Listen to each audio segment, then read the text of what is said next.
Ya. Ya, izin dimulai Prof. Irwansyah. Silakan deh. Udah. Ya. Bismillahirrahmanirrahim. Assalamualaikum warahmatullahi wabarakatuh dan selamat pagi. Waalaikumsalam warahmatullahi wabarakatuh. Salam sejahtera untuk kita semua. Saya mengucapkan selamat datang dan selamat bergabung kepada yang terhormat Dekan Fakultas Hukum Universitas Negeri Gorontalo yang kami sebut nama beliau, Ibu Profesor Dr. Fenty Upiulawa SH.M.Hum. Yang kami hormati narasumber kita pada kegiatan kali ini dalam seminar virtual metode penelitian hukum bagi mahasiswa hukum yang kami hormati Profesor Dr. Irwansyah SH.M.H, seluruh wakil dekan di lingkungan Fakultas Hukum Universitas Negeri Gorontalo, Ketua Jurusan Ilmu Hukum, Bapak Ibu dosen dan sivitas akademika di lingkungan Fakultas Hukum, mahasiswa hukum, dan seluruh peserta dalam seminar pada pagi hari ini. Pertama-tama marilah kita mengucapkan rasa syukur kita kepada Allah Subhanahu wa Ta'ala yang masih memberikan kita kesehatan dan kekuatan dalam mengikuti rangkaian kegiatan seminar pada pagi hari ini. Dan salawat serta salam juga tak lupa kita aturkan kepada junjungan besar kita baginda Rasulullah Muhammad SAW.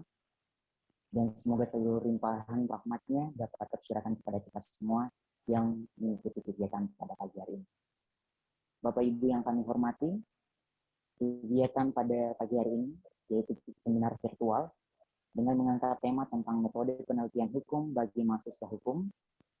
Dan untuk mengawalinya, marilah kita ikuti dan kita dengarkan sambutan sekaligus membuka rangkaian kegiatan seminar secara virtual oleh Dekan Fakultas Hukum Universitas Negeri Gorontalo.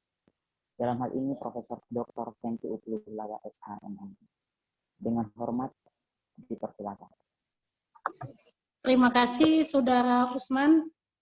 Assalamualaikum warahmatullahi wabarakatuh. Waalaikumsalam warahmatullahi wabarakatuh. Yang terhormat Bapak Profesor Dr. Irwansyah SH.M.H. Yang saya hormati Bapak Novendri M. Gilu dan kawan-kawan. Ibu Wakil Dekan 1 mungkin hadir ya, Bu Nur. Ya, Prof. Ya. Oh ya, alhamdulillah. Saya tadi maaf saya tidak sempat lihat tadi. Ya, alhamdulillah Ibu Wakil Dekan 1, Bu Dr. Nur Muhammad Kasim SMA, teman-teman tim Jaref, tim yang solid bekerja untuk negara, bekerja untuk fakultas. Alhamdulillah kita adik-adik mahasiswa yang saya cintai. Alhamdulillah kita hari ini bisa bertemu walaupun hanya melalui Zoom. Pertama, saya nyampaikan bahwa kegiatan hari ini, saya sampaikan pada adik mahasiswa, kegiatan hari ini adalah kegiatan yang istimewa. Luar biasa buat kami bisa menghadirkan Prof. Irwansyah untuk hadir dan bisa berbagi ilmu bersama kami di Fakultas Hukum UNG. Ini luar biasa bagi saya. Kenapa? Karena saya tahu persis bagaimana kesibukan beliau yang sebagai pengelola jurnal, termasuk kegiatan-kegiatan akademik. Beliau sebagai asesor di Kementerian Ristek dan juga sebagai pendamping tim sebagai ahli mendampingi berbagai macam jurnal. Dan saya kira semua jurnal-jurnal bimbingan Prof. Irwan itu ada kekhususannya. Jadi saya tahu persis, kalau yang law review itu pasti ada di dalam itu. Kalau saya baca, di dalam pasti ada nama Prof. Irwansyah, ada nama Ahsan, teman-teman dari Unhas. Dan hari ini saya mengucapkan terima kasih banyak Prof. Irwansyah bisa hadir berbagi bersama kami. Saya menyampaikan kepada adik-adik mahasiswa bahwa sesungguhnya Prof. Irwansyah ini sebelumnya adalah dosen pengajar saya di program S3, program doktor, dan yang lebih penting beliau adalah pembimbing saya pada saat saya menyelesaikan studi di jenjang program doktor. Prof. Irwansyah juga adalah salah satu penilai karya-karya ilmiah saya ketika saya mengusul jadi guru besar. Jadi Prof. Irwan ini betul-betul guru saya dari awal hingga sekarang pun saya di Fakultas Hukum, beliau masih tetap mensupport, mendampingi kita di dalam peningkatan kualitas, di dalam meningkatkan kinerja kita di Fakultas Hukum. Saya ucapkan terima kasih banyak Prof. Irwansyah, Bapak banyak membantu kami, termasuk kepada adik mahasiswa saya menyampaikan bahwa jurnal Fakultas Hukum itu sekarang Sinta 2. Satu-satunya jurnal Sinta 2 yang ada di Universitas Negeri Gorontalo. Dan itu bagi kami itu luar biasa. Dan Prof. Irwan adalah pembimbing kami yang membantu kami memulai dari awal pembentukan jurnal itu hingga saat ini berada pada posisi Sinta 2. Insya Allah ke depan Prof terus akan menjadi lebih baik jurnal kami, dan kami pun tahun ini rencananya akan melakukan akreditasi salah satu jurnal kami, meskipun itu tidak Sinta 2, tapi insya Allah bisa terindeks Sinta. Dan mohon dukungan dan support Prof. Irwan kepada kami di Fakultas Hukum Universitas Negeri Gorontalo. Kepada adik-adik mahasiswa, kegiatan ini sangat penting. Karena salah satu tuntutan bagi mahasiswa ketika mau menyelesaikan studi di program sarjana adalah artikel ilmiah. Mahasiswa selama ini hanya dibekali mata kuliah metode penelitian hukum, dan bagi kami itu belum cukup. Kalau tidak dilakukan training sebagai pengetahuan tambahan, selain apa yang disampaikan Pak Novendri adalah Pak Novendri pun akan memberikan sertifikat kepada adik mahasiswa, dan itu sangat berfungsi sebagai bagian dari SKPI, Surat Keterangan Pendamping Ijazah. Prof. Irwansyah, kami menyampaikan bahwa tahun lalu Fakultas Hukum UNG itu, kami itu karena dengan mahasiswa, bekerja sama dengan mahasiswa, kami hanya 22 dosen dengan jumlah mahasiswa 1.320. Dilihat dari rasio antara jumlah dosen dan jumlah mahasiswa, itu masih jauh sekali dari standar. Jumlah dosennya masih sangat sedikit. Tapi alhamdulillah publikasi kami tahun lalu itu ada 64 artikel Fakultas Hukum yang diterbitkan oleh kawan-kawan dosen. Termasuk ada beberapa yang tembus sampai Scopus Q2. Itu sangat menggembirakan, Prof. Harapannya ke depan dengan pelatihan seperti ini mungkin akan lebih meningkat lagi jumlah publikasi kami. Dan kami pun merencanakan akan melakukan proses akreditasi, karena selama ini akreditasi kami masih yang dulu itu masih standarnya B, sehingga bisa kita mengikuti jejak dari Fakultas Hukum Unhas yang kini sudah maju, yang terbesar di wilayah Indonesia Timur mungkin ya Pak. Juga kepada adik-adik mahasiswa, harapannya tidak hanya sekedar mendengarkan sambil tiduran, tapi mohon dicatat, mohon disimak dengan baik. Kalau perlu Pak Novendri, saya menyarankan bahwa ke depan mahasiswa yang akan kita ikutkan seperti ini adalah mahasiswa yang sudah memiliki, ke depan kita wajibkan mahasiswa membuat draft artikel. Hari pertama kita beri coaching seperti ini, pembekalan ilmu. Hari kedua kita akan mencoba mereview artikel mereka, sehingga menjadi output dari kegiatan ini sekian artikel yang sudah dibimbing oleh dosen. Sekali lagi Prof. Irwan, acara ini sepertinya 2 kali hari ini Prof ya, yang pagi dan yang siang. Saya mengucapkan terima kasih kepada Prof. Irwan dan Pak Novendri dengan tim. Pak Novendri dengan tim ini, Prof. Irwan, mereka sekarang sudah punya ruangan khusus dan jam kerja mereka itu tidak mengikuti jam kantor. Kerja pagi, pulang jam 9 malam, saking mungkin ketagihannya mereka dan merasa nyaman untuk bekerja di ruangan jurnal. Insya Allah ke depan, Prof. Irwan, kita tidak hanya ketemu lewat Zoom meeting, tapi bisa datang ke kampus kami. Demikian pula kami pun ingin ke Unhas, tapi karena kondisi COVID, semuanya harus ditunda, Prof. Insya Allah ke depan bisa bertemu langsung dan berdiskusi dengan lebih baik. teman-teman dosen yang sempat hadir, saya ucapkan terima kasih. Saya kira yang namanya belajar sampai kapanpun kita harus belajar.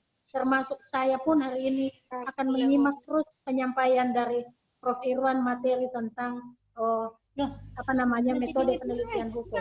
Karena kita semua ingin menimba ilmu dari Prof. Irwan. Maaf beberapa hari lalu waktu peluncuran buku saya tidak sempat bergabung Prof karena ada kegiatan kemarin, tapi saya sudah men-share ke beberapa mahasiswa yang ada di Pasca. Dan dengan mengucapkan Bismillahirrahmanirrahim, saya dengan resmi membuka kegiatan ini. Terima kasih Prof. Irwan, terima kasih Pak Novendri dan tim, adik-adik mahasiswa. Mohon ini menjadi ilmu yang bisa berguna buat adik-adik. Tolong disimak dengan baik dan menjadi ilmu yang bermanfaat buat kita semua. Demikian, wassalamualaikum warahmatullahi wabarakatuh. Waalaikumsalam. Waalaikumsalam warahmatullahi wabarakatuh. Kami mengucapkan terima kasih kepada Dekan Fakultas Hukum Universitas Negeri Gorontalo yang telah membuka kegiatan pada pagi hari ini, dan Bapak Ibu peserta seminar virtual metode penelitian hukum bagi mahasiswa hukum. Selanjutnya kita beralih pada pelaksanaan seminar, dan seminar pada pagi hari ini akan dipandu oleh moderator kita, Saudara Ahmad SH. Waktu dan tempat dipersilakan.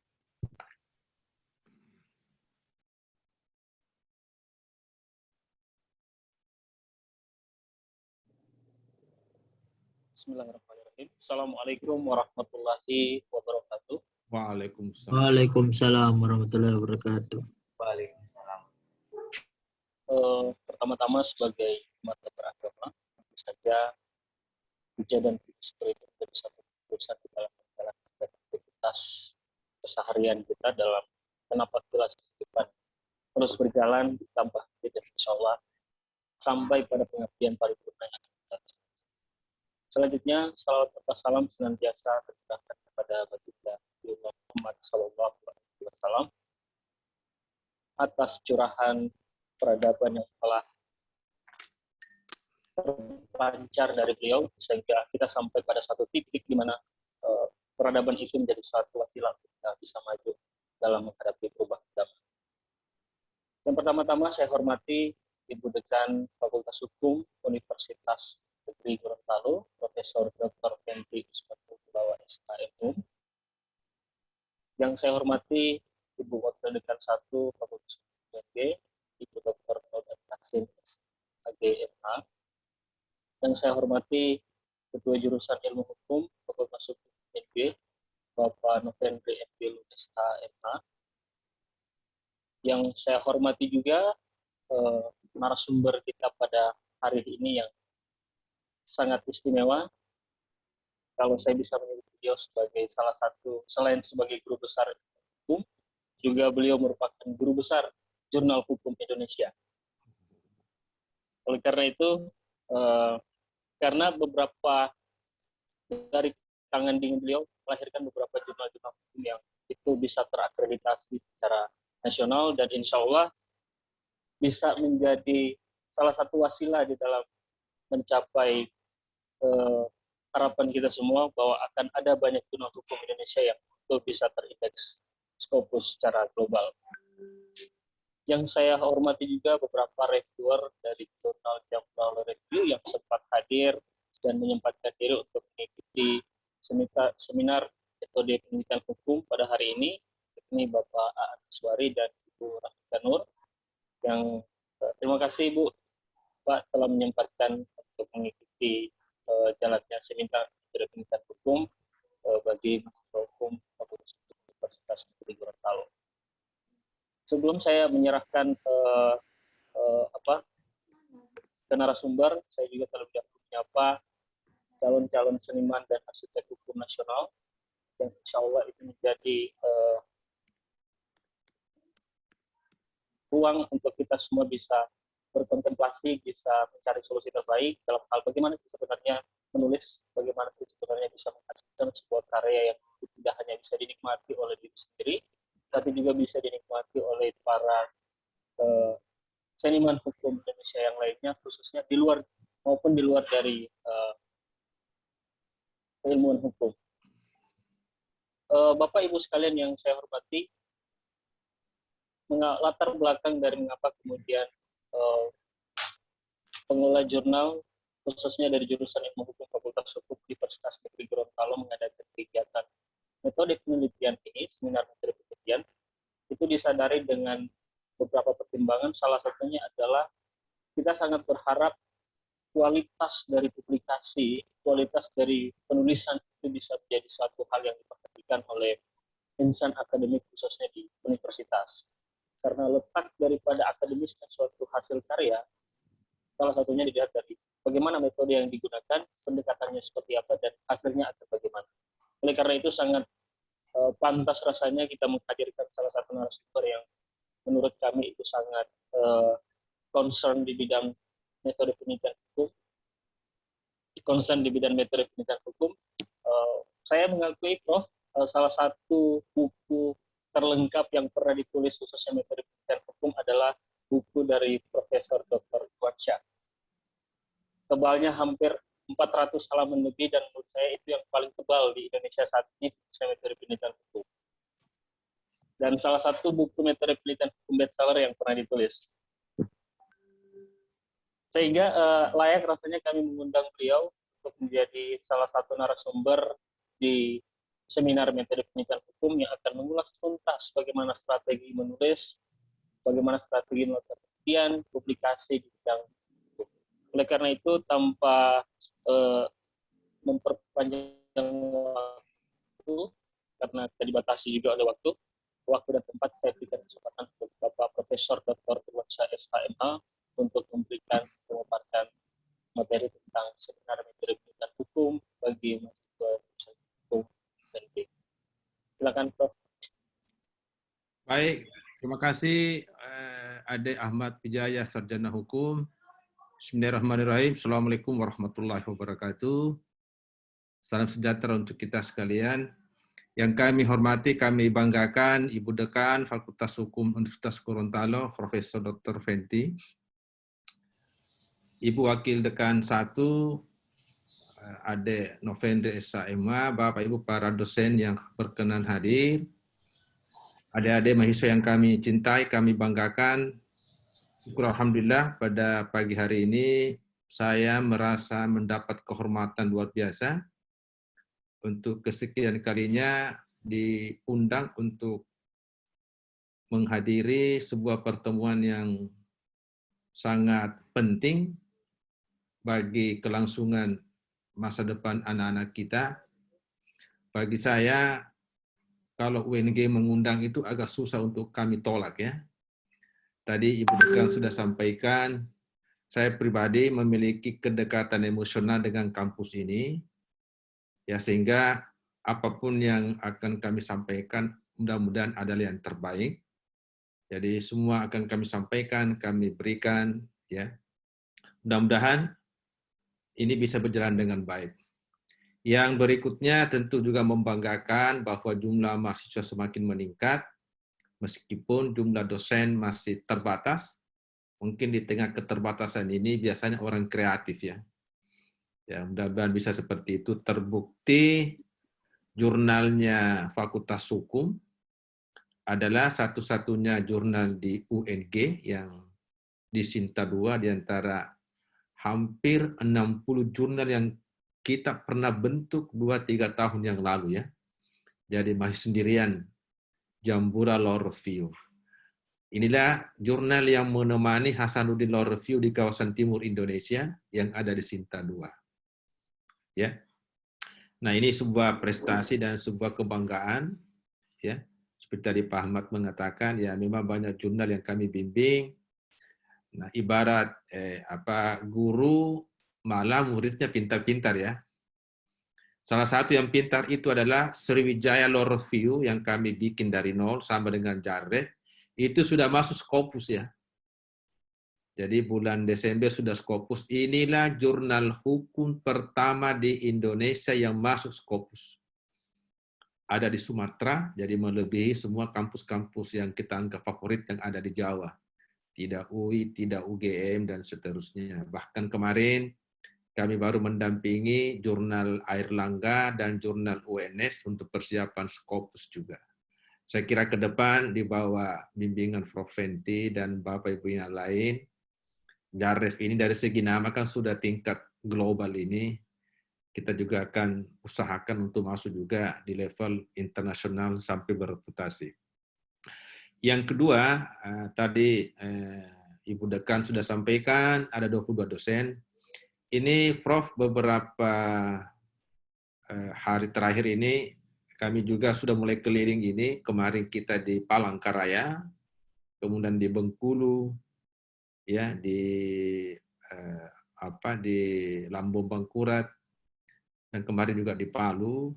Nah, ada memang kehendak untuk dalam hati kecil ini ingin membantu juga kawan-kawan kami, junior-junior kami, Bapak Ibu dosen, yang mungkin kesulitan untuk masuk di jurnal papan atas Indonesia, misalnya di Sinta 2. Lewat forum ini, lewat Ibu Dekan, Ibu Ede1 dan Ade Novendri, sekiranya ada di antara Bapak Ibu yang punya artikel, diperlukan untuk kenaikan pangkat dan sebagainya, dan butuh Sinta 2, insya Allah mungkin kita bisa bantu untuk kita rekomendasikan agar jangan terlalu lama antrinya untuk masuk Sinta 2.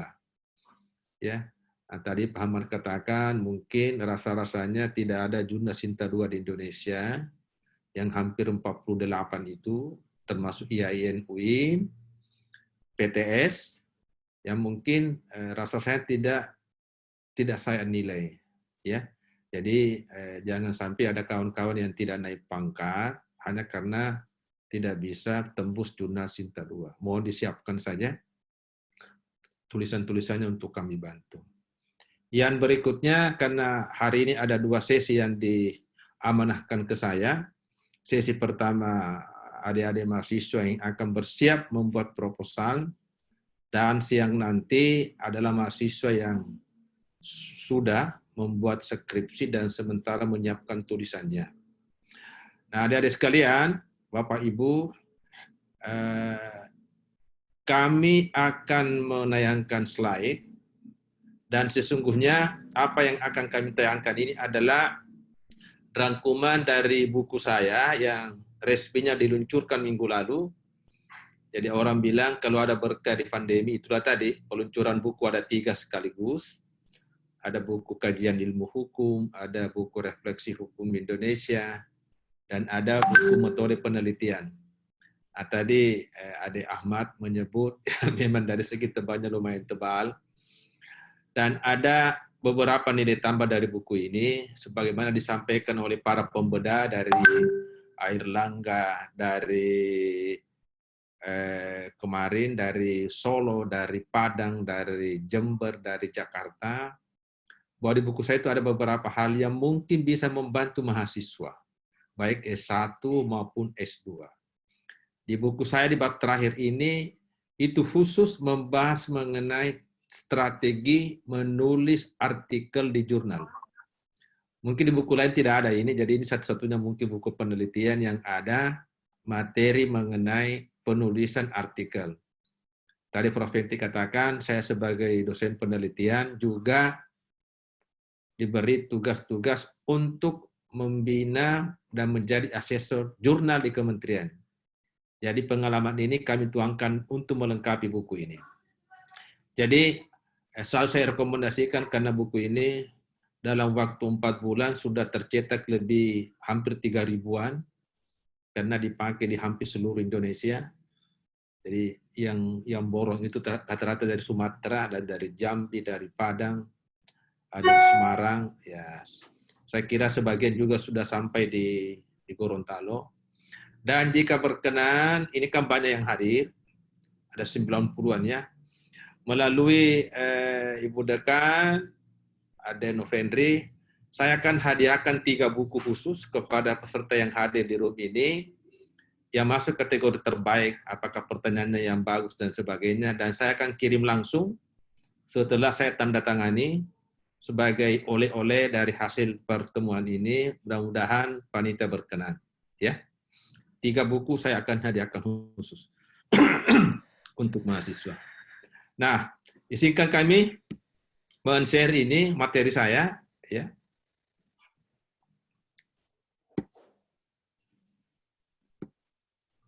Ya, sudah bisa kelihatan? Bisa, Prof. Oke.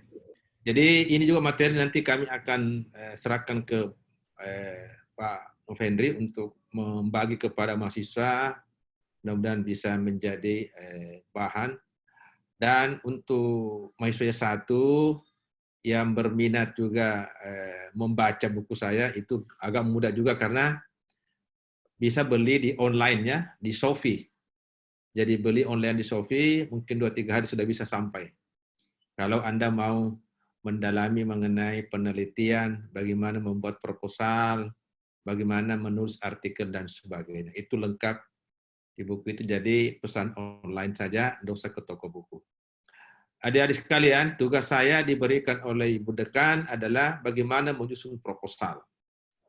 Ya, sebagaimana kita tahu bahwa proposal ini adalah sebuah rancangan untuk mengadakan penelitian yang mau tak mau nantinya akan dibuat oleh mahasiswa sebelum mengadakan penelitian dan juga akan disampaikan dalam seminar. Apakah rencana penelitiannya itu bisa dinyatakan layak?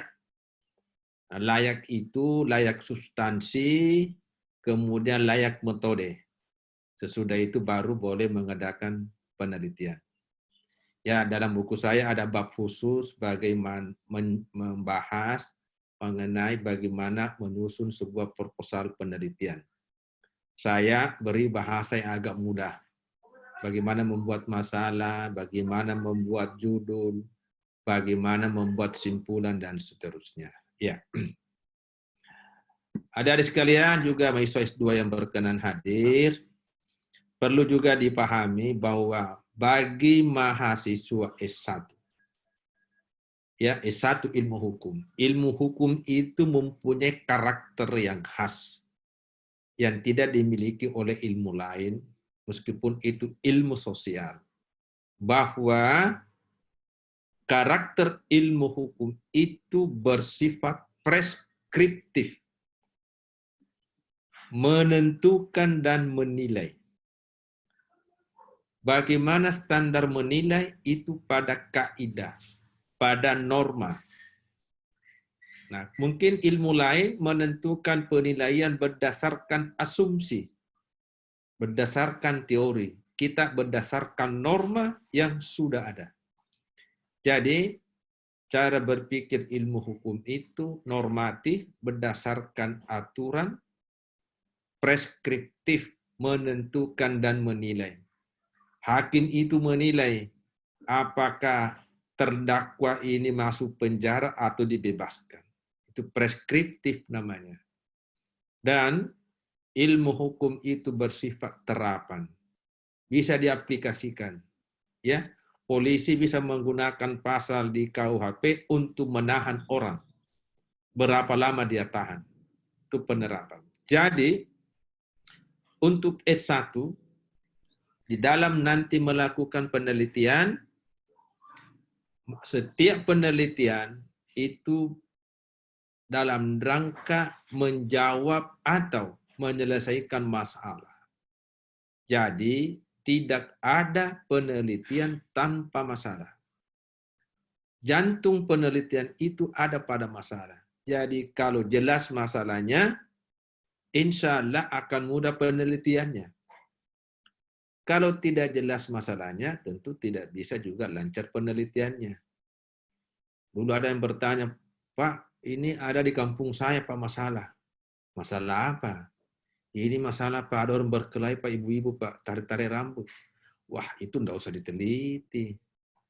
Cukup panggil kepala desa untuk menyelesaikan. Ya, itu namanya tanpa penelitian. Nah, ini ada perbedaannya bagaimana kalau S2 membuat tesis, bagaimana kalau S3 membuat disertasi. Jadi S1 fokus menjawab masalah berdasarkan kaidah atau norma hukum tentunya. Ya.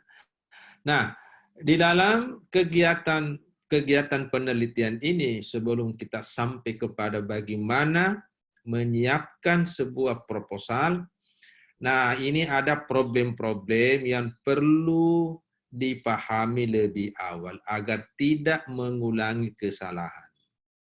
Ya, tadi moderator mengatakan salah satu kata kunci itu pada metode. Karena metode itu cara atau alat. Salah caranya, salah juga hasilnya. Kalau mau tangkap ikan paus, ya jangan pakai jala. Harus alat-alat berat. Kalau mau tangkap ikan lele, ikan kecil, tidak usah pakai bom. Nah, itu namanya alat. Apa problem-problemnya yang muncul, baik membuat skripsi, membuat tesis, dan disertasi? Pertama, terkadang mahasiswa itu hanya tahu satu metode. Satu metode itu dipakai untuk semua masalah. Mungkin adik-adik masih ingat iklan Tesosro ya. Iklan Tesosro itu, ya, iklan Tesosro itu mengatakan apapun makanannya, minumannya pasti teh botol. Ya, ini biasa apapun masalahnya penelitiannya itu terus ya. Jadi tidak berubah meskipun berubah objeknya. Misalnya dalam setahun ini kan kita mengalami pandemi COVID ini. Ini banyak sekali hal-hal yang bisa diteliti. Misalnya, bagaimana ketaatan pengemudi terhadap protokol kesehatan? Bagaimana pihak hotel mematuhi protokol kesehatan? Ya, bagaimana tanggung jawab negara melindungi tenaga kesehatan? Bagaimana hak-hak pasien? Bagaimana kewajiban rumah sakit? Bagaimana hak Pemda? Banyak sekali bisa diteliti. Ya, ini masa pandemi COVID. Kalau beragam penelitiannya, nanti perlu diperhatikan agar metodenya itu tidak sama dan seragam, bahkan seragam sampai di S3. Jadi kalau ada teman-teman di S2 yang hadir ini, pastikan metodenya beda dengan S1. S1 ini sebenarnya tidak masalah ya, karena kalau salah sedikit tidak ada S0. Nah, kalau S2 salah sedikit turun jadi S1. Nah, jadi Anda yang hadir ini tidak terlalu persoalan ya. Kemudian yang kedua, apa problemnya dalam penelitian? Biasa tidak tepat metodenya. Dia mau bahas undang-undang, kok ada sampelnya. Undang-undang itu tidak usah disampel. Yang disampel itu yang dibuat populasi kalau penelitian sosiologis. Misalnya, mengukur kepatuhan pengemudi ojek online terhadap protokol kesehatan. Tentu Anda harus penelitian lapangan. Misalnya, ukuran kepatuhan di rambu-rambu lalu lintas. Anda harus menunggu di rambu-rambu lalu lintas. Apakah kalau kuning itu hati-hati atau mumpung ada kesempatan?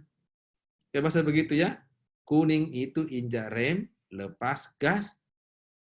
Tapi mahasiswa biasa terbalik ya. Lampu kuning, tancap gas, lepas remnya.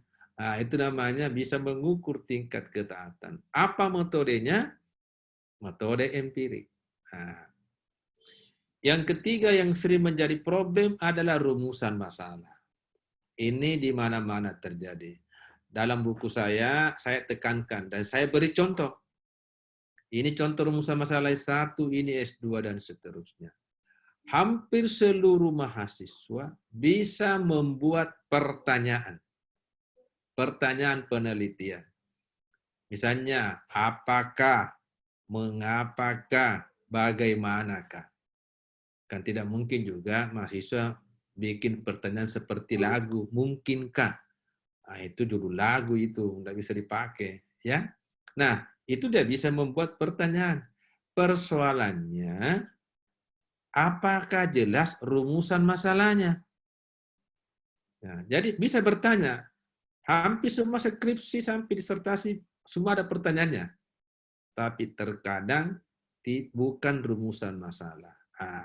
Nanti kita bahas bagaimana cara merumuskan masalah yang baik. Misalnya menghubungkan dua hal. Apakah jenis kelamin mempengaruhi ketaatan? Contoh, bisa diukur. Ya. Apakah tingkat pendidikan bisa diukur terhadap prestasi? Apakah tuntutan dari jaksa itu bisa berpengaruh terhadap putusan hakim? Ya. Jadi bisa diukur. Kalau Anda misalnya begini, bagaimanakah cara penahanan menurut Kitab Undang-Undang Hukum Acara Pidana?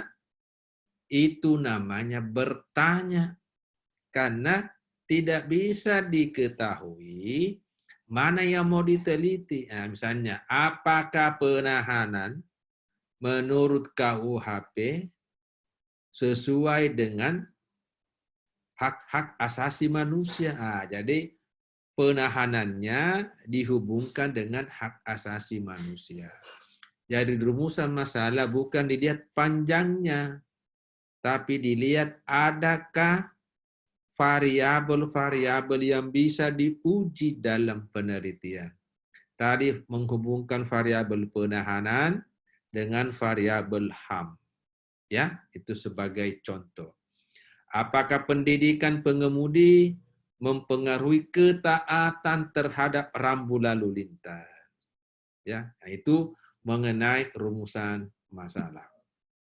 Nah, pada intinya sebuah penelitian itu hanya 4 tahapan penting.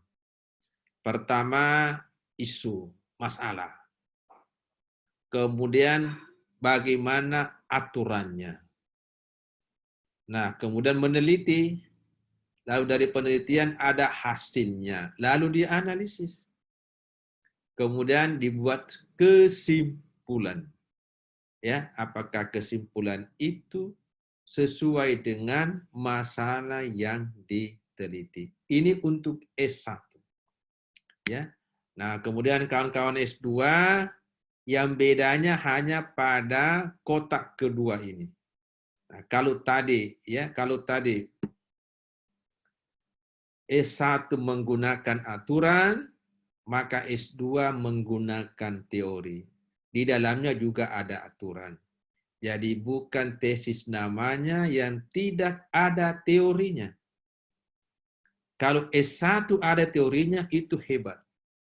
Artinya statusnya S1, tapi karyanya S2.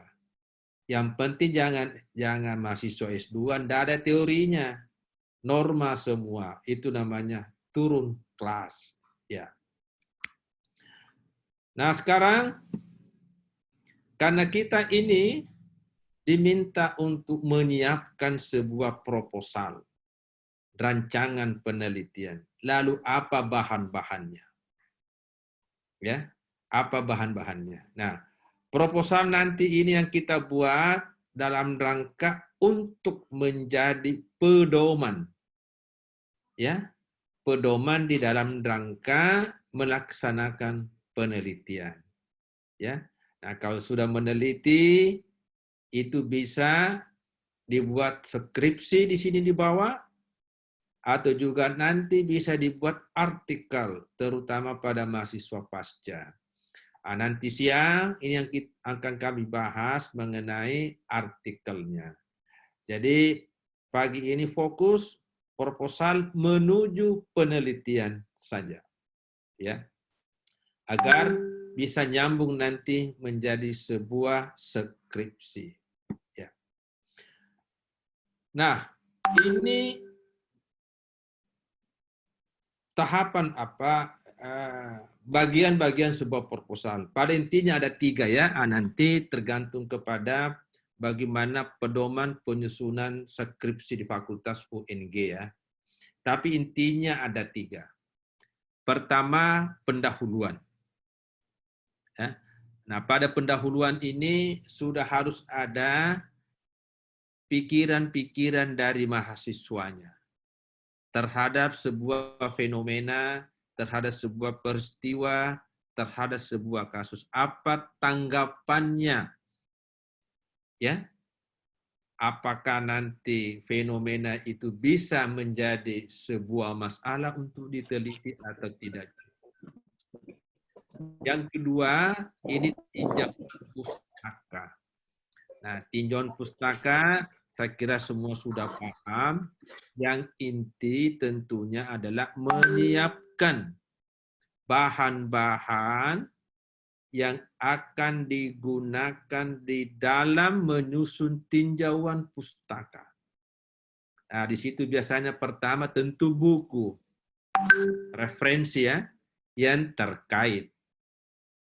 Buku ini tentu kalau kita misalnya bicara mengenai pidana, bicara mengenai korupsi, tentu ada buku-buku utama, ada buku-buku penting, dan ada juga buku-buku pelengkap. Ya, tapi semua itu bisa menjadi landasan teori atau tinjauan pustaka. Jadi buku-buku.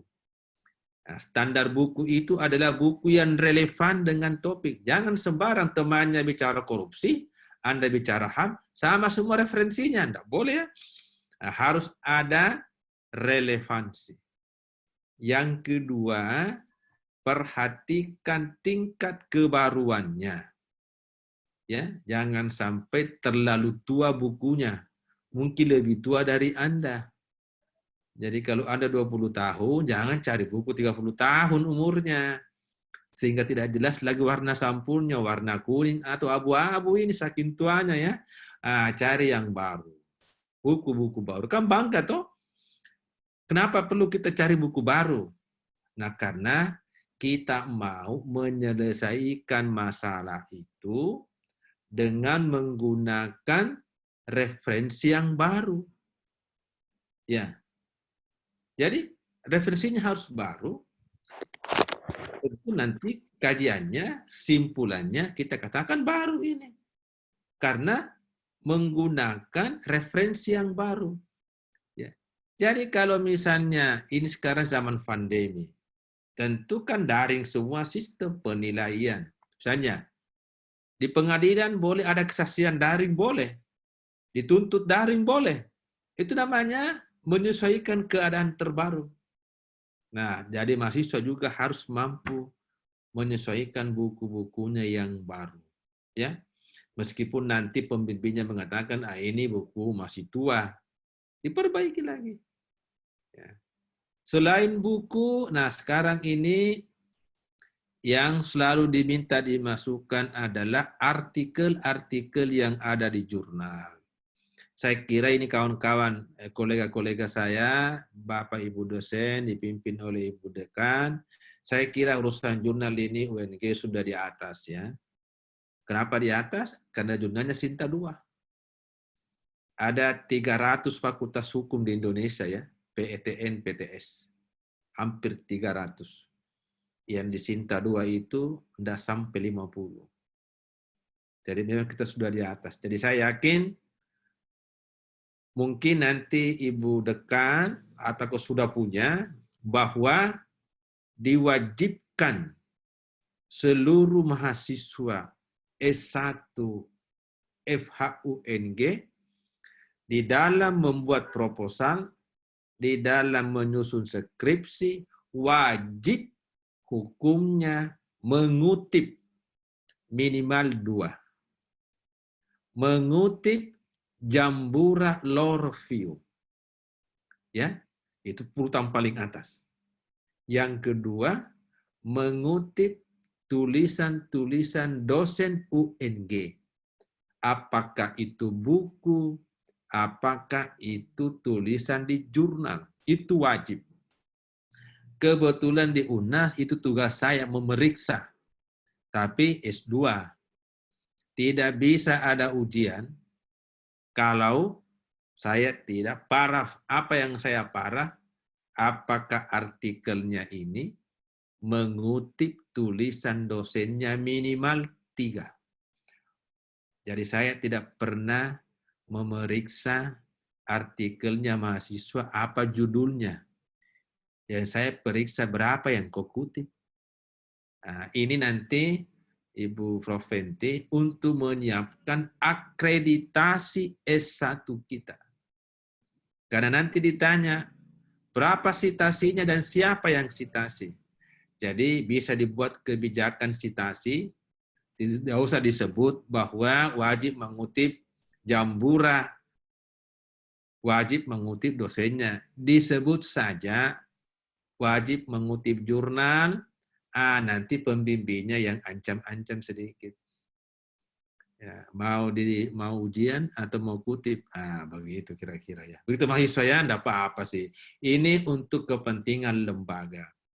Jadi saya bilang kalau ancam-ancam mahasiswa sepanjang bukan kepentingan pribadi, itu enggak apa-apa. Dan saya kira juga mahasiswanya juga akan merasa bahwa dosennya ini main-main sebenarnya. Tapi itu keperluan mereka juga. Ya. Jadi tolong mahasiswa kutip jurnal Jambura, kutip tulisan dosennya. Kalau Anda tidak mengutip, itu dosa besar. Ya. Itu Pak Taufik ya. Jadi dosa besar dia ya. Bisa diancam masuk neraka barangkali ya. Itu mengenai tinjauan pustaka. Yang ketiga ini metode. Jadi nanti sedikit kita akan banyak uraikan agar metode ini pas. Metodenya tidak boleh seperti kunci Inggris. Baut besar dilonggar-longgar sedikit. Baut kecil dikecilin sedikit, enggak boleh ya. Harus pas. Ya. Apalagi saya sudah datang di sini diundang oleh Ibu Dekan, Anda sudah baca buku saya dan masih keliru, enggak boleh lagi. Ya, harus yang terbaik. Harus yang terbaik. Inilah untuk proposalnya ada 3. Nanti kalau sudah proposal, sudah meneliti, ini tambahannya 2. Menjadilah skripsi. Ini 3 nanti yang akan kita bahas. Ya. Ini yang 2 kan tidak kan, karena Anda belum melakukan penelitian. Ya. Nah ini ada 2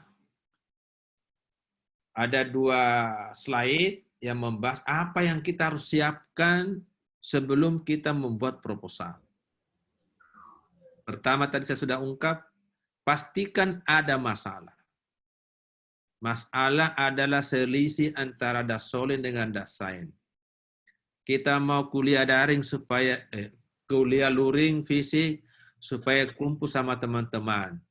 Kita mau ngopi apa boleh buat, ada pandemi. Jadi kuliahnya daring, ngopinya masing-masing di rumah. Itu masalah namanya ya.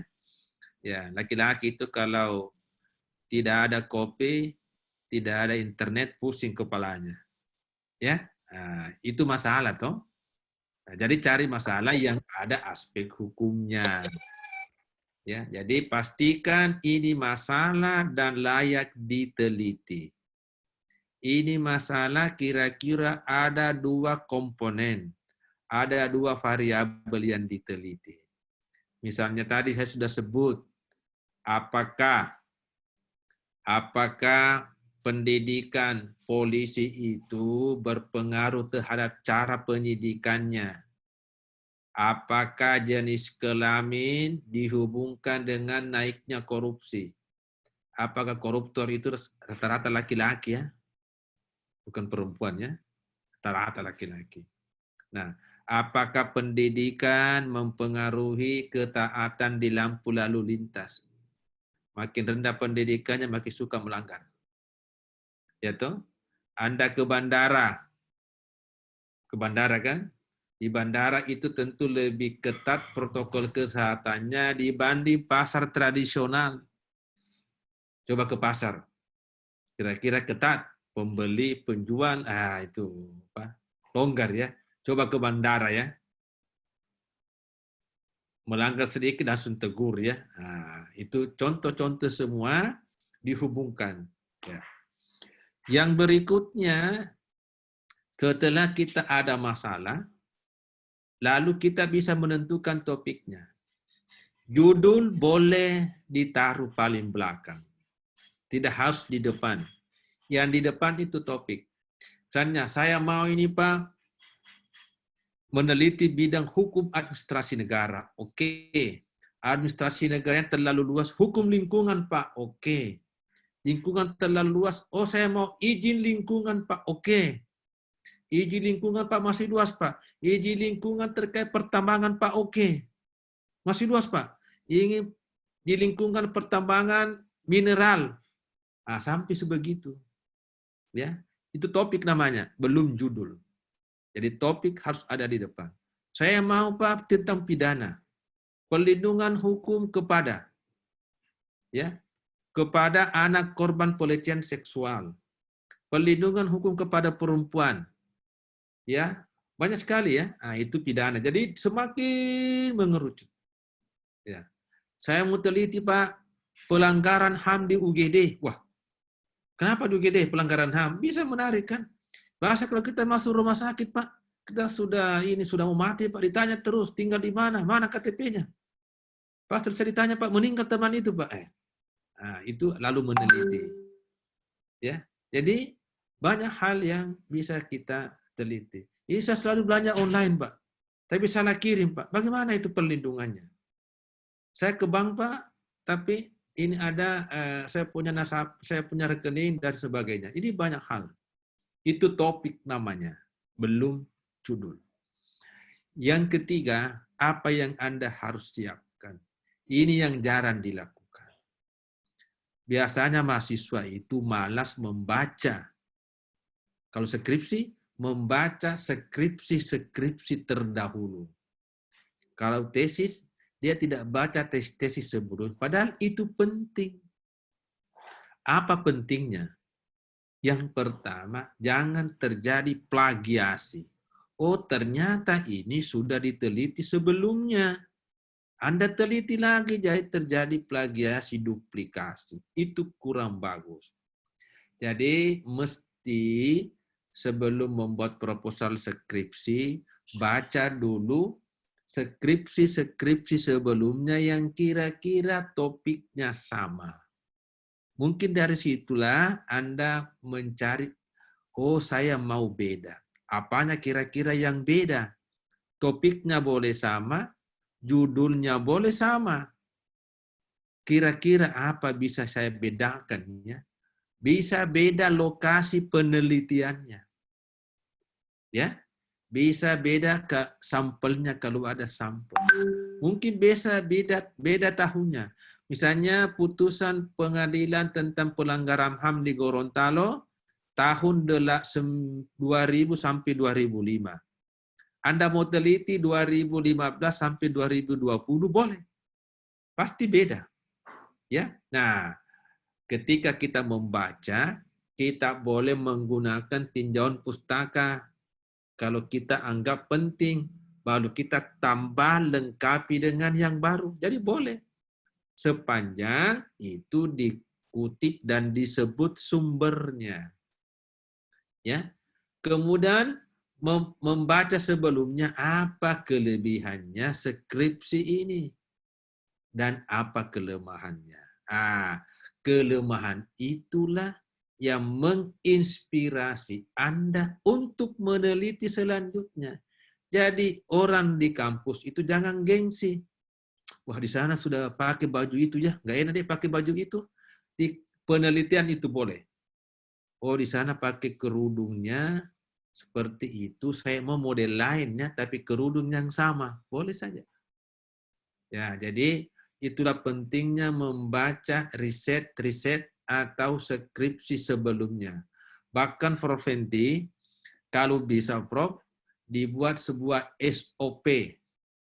Misalnya sebelum mahasiswa memasukkan judul, nah mungkin nanti BD1 misalnya ada form. Anda sudah membaca berapa skripsi sebelumnya. Itu tuh mencegah plagiat, dan ini bagus. Anda sudah baca berapa buku sebelumnya, dan Anda sudah pernah membaca jurnal.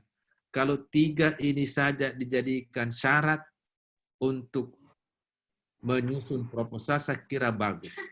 Jadi mahasiswa tidak sembarang bikin judul. Ditulis judulnya, keluar masuk lagi. Wah, ini namanya tidak membaca ini. Biasa begitu, Prof ya. Mana di S3, S2? Ini ada ujian S3, ditolak proposalnya, keluar masuk lagi. Dia bilang, enggak benarin. Enggak ada bisa begini-begini, tapi apa boleh buat karena pesertanya dari Papua. Masa dia mau kembali ke Papua lagi? Nah, supaya lebih berkelas, nanti Ibu Dekan BWD 1 Bapak Ibu bisa membuat pedoman skripsi di mana mahasiswa sebelum mengajukan judul wajibkan dia misalnya membaca skripsi minimal 5, buku minimal 10 sampai 15, jurnal minimal 3. Akhirnya mereka paham, ada sedikit yang dia tahu mengenai topik yang akan dia bahas. Itu kira-kira ya pentingnya. Ini sarannya karena insya Allah dengan cara-cara ini maka biasanya proses akademik kita akan lebih baik sehingga lebih mudah mencapai akreditasi A, insya Allah. Kemudian yang Anda harus siapkan adalah tentu membaca buku. Itu tidak boleh tidak ya, karena ini buku yang utama. Bacalah buku yang relevan, yang baru, yang mutakhir. Ya. Kemudian di dalam bacaan-bacaan buku itu, nah biasanya kan ditanya oleh pengujinya, apa teorinya ini? Nah, biasanya mahasiswa S1 tentu sudah paham ya. Bicara mengenai keadilan, teorinya Aristoteles. Bicara mengenai sistem hukum, ada Lawrence Friedman. Bicara mengenai perlindungan hukum, ada Philippus Hajon. Bicara mengenai efektivitas hukum, ada Surjono Sukanto. Itu yang lama-lama. Tentu Anda bilang, ini kan sama Tesosro, ini bilang Pak Irwansyah, itu terus. Carilah buku-buku baru, siapa tahu ada teori-teori baru. Oh ada. Selain Aristoteles, oh ada John Rawls. Ada Minsky. Wah ini baru, ini yang ada di tes sebelumnya. Kita ada rasa bangga. Ya, memasukkan teori-teori baru. Itu mahasiswa harus ada kebanggaan seperti itu. Ya. Kemudian tadi ada jurnalnya, ya. Kalau membaca jurnal, jangan juga terlalu tua. Ini Anda berbangga karena punya Jalref yang Sinta 2. Jadi Anda bisa mencari di situ tulisan-tulisan 3 tahun terakhir. Ada juga mahasiswa yang memang heroik ya. Saya mau kutip Pak jurnalnya Harvard. Kampus hukum terbaik di dunia, boleh saja. Klik saja Harvard Law Review. Sama tuh, Jambura Law Review, Harvard Law Review. Hanya beda nasib saja. Ya kan? Tapi namanya kan sama. Ya. Oxford Law Review. Wah, Anda kutip, wah Anda senangnya ya. Masukkan di skripsinya. Saya kutip Pak, ini tulisan di Harvard edisi terbaru. Oh, bangga kita. Ya, oke. Nah, selanjutnya yang Anda harus siapkan adalah tentu pengetahuan mengenai metode. Nah, paling tidak ada 5 hal di sini. Metode ya. Tipe dan jenisnya. Nanti kita urai.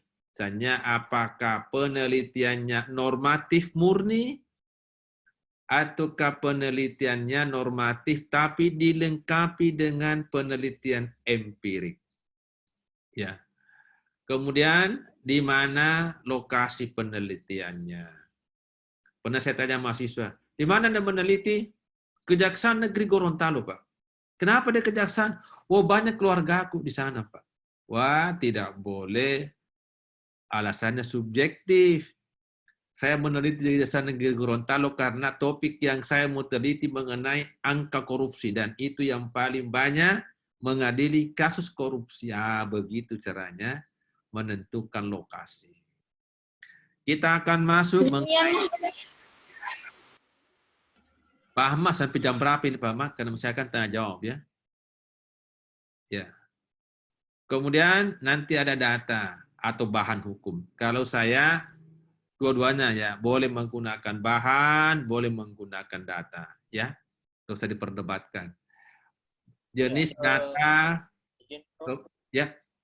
Mungkin 10 menit lagi setelah itu kita lanjutkan ke sesi tanya jawab. Oke. Jadi ada jenis datanya, ada teknik mengumpul data, ada juga instrumen mengumpul data. Oh, datanya ini data primer. Tekniknya adalah teknik observasi. mengamati. Mungkin harus ada instrumen-instrumen yang untuk mengamati dan sebagainya. Nah, tadi ini mengenai judul ya. Nah, sudah kita lewati tadi bagaimana menyiapkan judul, menyiapkan rumusan masalah. Nah, ini cara-cara sampai kepada rumusan masalah sudah terangkan tadi, ini kan terlalu ribet ini ya. Nah, jadi baca buku, baca skripsi sebelumnya, baca jurnal. Nah, jadi masalah bisa timbul dari pengalaman sehari-hari, mendengarkan orang bermasalah, membaca, banyak membaca. Ya. Cari bahan di internet itu boleh saja ya, untuk Anda yakin masalah ini betul-betul bisa diteliti. Jadi bikinlah masalah kira-kira yang jangan juga terlalu lama meneliti. Saking lamanya temannya sudah diwisuda, dia baru proposal. Jangan juga ya, jangan terlalu ideal juga. Jadi bikin, ini Pak, saya harus penelitian Pak di Bangladesh, jangan Pak di Myanmar ini Pak. Masalah apa? Rohingya Pak, saya harus datang ke sana. Itu namanya cari gara-gara. Ya, jadi cari penelitian yang masuk akal waktunya, kesempatannya, dan biayanya. Ya. Kalau masih di Gorontalo, silahkan. Ya. Kemudian ya, ini membuat masalah ya. Tadi apa itu masalah, sumbernya, bagaimana merumuskannya. Udah tadi ya. Harus konkret. Ya, bagaimana ketaatan pengemudi tadi. Bagaimana ketaatan pasar tradisional terhadap protokol kesehatan. Kata-kata terhadap itu biasanya itu hampir pasti menghubungkan dua hal. Terhadap bagi ya, perlindungan hukum terhadap nasabah debitur, nasabah penyimpan dana, perlindungan hukum kepada anak korban pelecehan. Itu banyak. Jadi ada kata terhadap itu lebih bagus ya. Nah, ini cara-cara membuat pertanyaan rumusan masalah ya. Apakah, bagaimana, mengapa. Kalau penelitiannya empirik, itu biasanya pertanyaannya beda. Tolong nanti ada anak-anakku semua, kalau penelitian empirik jangan lagi mengatakan begini. Bagaimanakah faktor-faktor yang mempengaruhi? Nah, itu namanya bertanya. Nah, kalau Anda gunakan teorinya Surjono, kan ada 5 ya. Langsung disebut di situ. Apakah faktor kesadaran hukum dan sarana mempengaruhi ketaatan hukum? Jadi jangan disebut faktor-faktor apakah. Disebut langsung. Apakah faktor usia, faktor jenis kelamin, tingkat pendidikan, tingkat jabatan mempengaruhi terhadap apa? Langsung disebut di rumusan masalahnya. Rumusan masalah yang baik, nah ini ya, di buku saya ada contoh-contoh ya. Contoh mengenai menghubungkan dua hal. Ada namanya variabel sebab. Apakah hujan deras mengakibatkan banjir? Pasti ya. Apakah penggundulan hutan di hulu mengakibatkan longsor? Pasti. Selalu dihubungkan. Oh, penggundulan ada hubungannya dengan longsor, ya. Hujan ada hubungannya dengan banjir, ya. Misalnya ya. Jadi tolong dilihat ya, mana variabel sebab, mana variabel akibat. Ya. Nah, ini sedikit ya pendahuluan ya. Ini dalam buku saya ada satu bab khusus karena ini panjang uraiannya. Nah, ini kira-kira komponen yang harus ada di pendahuluan. Misalnya latar belakang masalah. Biasanya mahasiswa begini ya, kalau mau bikin latar belakang masalah di proposalnya, mulai dulu dari hal-hal yang umum. Di paragraf 1. Yang mana itu? Yang biasanya itu hobi mahasiswa adalah mengutip tujuan negara di alinea keempat pembukaan. Nah, itu bagus ya. Nggak apa-apa ya. Alinea keempat pembukaan. Lalu menuju lagi ke bentuk negara-negara Indonesia, negara hukum pasal 1 ayat 3 konstitusi. Oke. Selanjutnya, Nah, ini bagus. Kalau Anda bicara mengenai korupsi, kutiplah penjelasan umum di undang-undangnya. Itu bagus. Iya Pak, tidak menarik. Pernah ada mahasiswa bilang begini, tidak menarik Pak. Yang bikin DPR Pak, tahu apa DPR? Anda tahu penjelasan itu yang bikin ahli. Iya, DPR ketuk palu saja. Coba jujur saja ya. Coba baca penjelasan. Kira-kira anggota DPR bikin atau bukan? Bukan. Bagus bahasanya. Yang biasa itu amburadul, terjadi tarik-menarik di pasal-pasalnya. Tapi di penjelasannya itu bagus, ideal. Kutip di situ. Menurut penjelasan umum, undang-undang ini, ya kutip. Nah, jadi mengerucutnya, hal-hal umum ke hal-hal khusus. Kalau dimasukkan di situ apa masalah-masalah umum. Misalnya, dengan adanya dengan pandemi COVID, banyak masalah kesehatan, masalah ekonomi, masalah pendidikan, masalah hukum. Di antara masalah-masalah ini, saya hanya mau teliti masalah hukum saja. Itu namanya masalah umum ke masalah khusus. Ya, sesudah itu kutiplah skripsi sebelumnya. Masukkan di situ untuk menunjukkan bahwa penelitian Anda ini berkesinambungan dan Anda membaca riset terdahulu. Nah, yang tidak kalau pentingnya di latar belakang itu, Anda boleh sebut tadi undang-undangnya boleh. Ya, sebagai dasolen. Anda juga menyebut apa dasainnya, apa kenyataannya. Nah, kenyataan ini boleh kutip di sumber internet, boleh di jurnal, ya, boleh di koran, di majalah untuk menunjukkan memang ada masalah. Ya. Nah, itu di latar belakang masalah. Usahakan latar belakang itu tiap paragraf idealnya ada kutipan. Ini bagaimana mau dikutipan hanya tujuan negara, tidak usah dikutip. Bagaimana mau dikutip ini Pak? Bentuk negara, tidak usah dikutip. Penjelasan Pak, tidak usah dikutip. Kutiplah skripsi pasti dikutip. Nah, buku-buku utama dan terpenting munculkan di pendahuluan. Saya ulangi. Misalnya Anda punya buku 20 ya, tidak mungkin penting semua. Ada 3 buku yang paling penting menurut Anda. Masukkan dia di pendahuluan. Anda baca 5 jurnal. Ada jurnal yang paling utama. Misalnya tulisannya Prof. Fenty di jurnal internasional, masukkan di latar belakang. Jadi, referensi penting, buku, jurnal, tesis skripsi sebelumnya itu ada di pendahuluan. Tapi tidak semua, yang penting saja. Ya, jadi usahakan tiap paragraf ada kutipan, usahakan. Sepanjang ada hal-hal yang tidak perlu dikutip boleh, seperti tadi pembukaannya. Ada rumusan masalah tadi sudah, kalau skripsi kan biasanya cuma 2 ya. Kemudian apa tujuannya, lihat saja di standar penulisan skripsinya UNG. Nah, ini keaslian penelitian yang mana dimasukkan adalah skripsi yang Anda sudah baca. Dimasukkan di situ apa kira-kira bedanya. Ya, di mana letak perbedaannya skripsi Anda. Itulah seorang ilmuwan, seorang mahasiswa yang baik tidak boleh sombong. Dia mengatakan ini sudah ditulis tapi sudah lama. Ini sudah ditulis tapi beda. Ya, beda tahunnya, beda lokasinya, beda teorinya, itu boleh dikatakan seperti itu, ya. Tadi sudah, ya, ini pendahuluan. Ya, saya kira itu tadi hal-hal yang kalau tinjauan pustaka saya kira sudah tadi. Ini materi nanti akan kami simpan ya untuk adik-adik semua untuk membaca ya. Kemudian ini tadi soal kelengkapan metodenya, ya.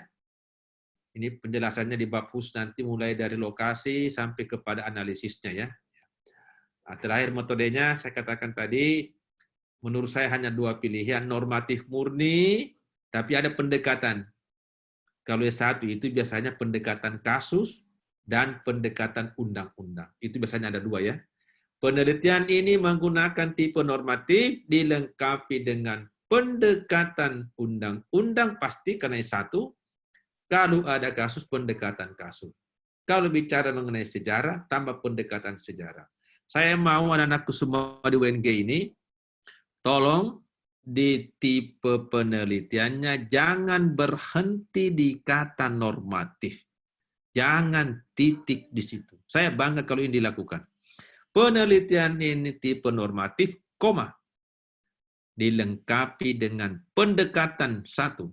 Pendekatan undang-undang, Anda boleh kutip di bawah. Yang dimaksud dengan pendekatan undang-undang adalah, kutip bukunya Irwansyah. Kan keren ya? Pendekatan kasus, kutip di bawah.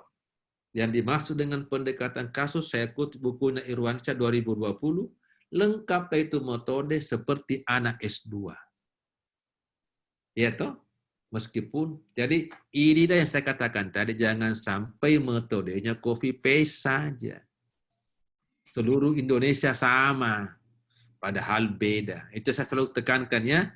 Tolong anakku semua, tunjukkan bahwa UNG harus lebih maju. Nah, lebih maju, ada Profesor Fenty dekannya. Sudah mengundang saya untuk ceramah, baru tidak ada hasilnya. Nah, jadi hasilnya adalah harus beda, tampil beda di metodenya. Ya, saya kira itu untuk sementara. Yang kan ini waktu nanti tidak habis waktu, jadi tidak cukup nanti. Ya, saya kembalikan kepada adik moderator untuk persiapan tanya jawab. Ya, baik. Terima kasih Bapak Profesor Dr. Irwansyah telah memaparkan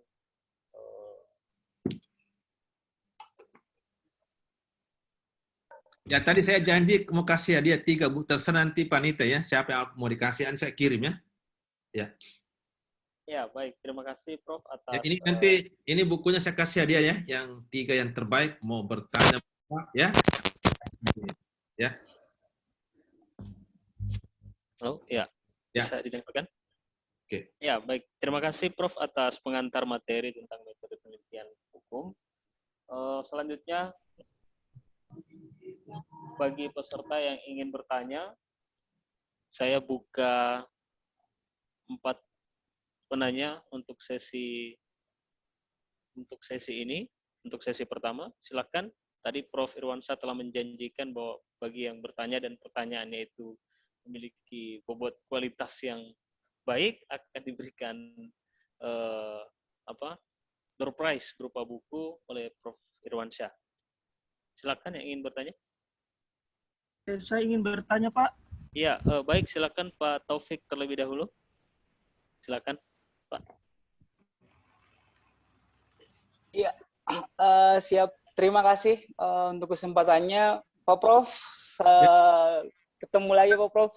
Ya. Alhamdulillah. Ya. Ya, terima kasih untuk ilmunya yang dibagi kembali ke kita, Pak Prof.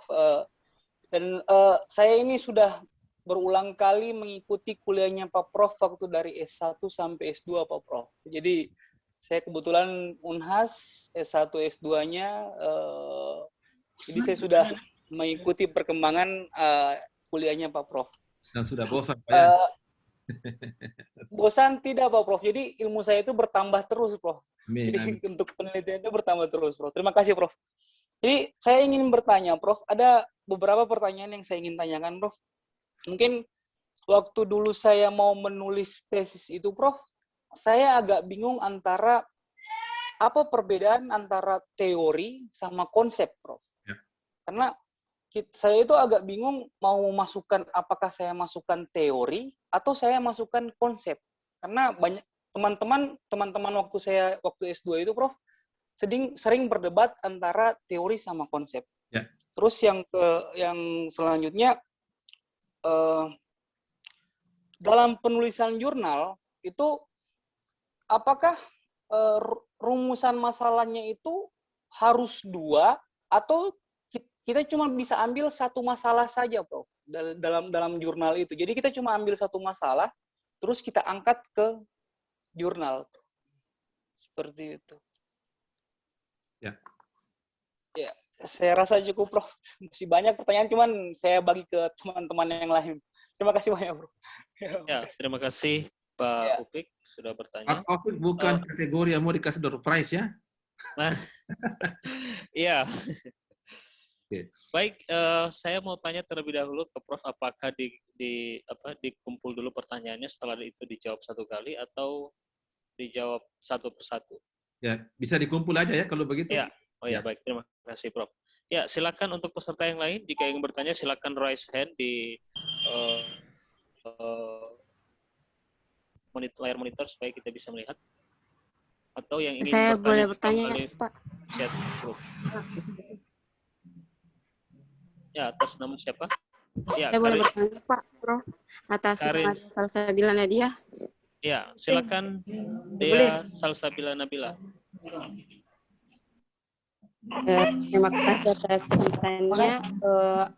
Dalam pembuatan skripsi, proposal Ya. skripsi pada bab 3 metode penelitian, Bentar, apakah sebentar, boleh Dea. menggunakan Bisa jenis diaktifkan penelitian? dulu videonya supaya kita bisa melihat.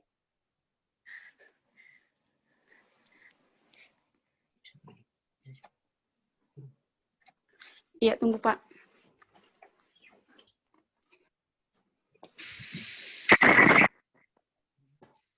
Ya, untuk yang lain, teman-teman yang lain yang belum diberikan kesempatan untuk bertanya agar unmute terlebih dahulu mikrofonnya supaya tidak mengganggu jalannya diskusi.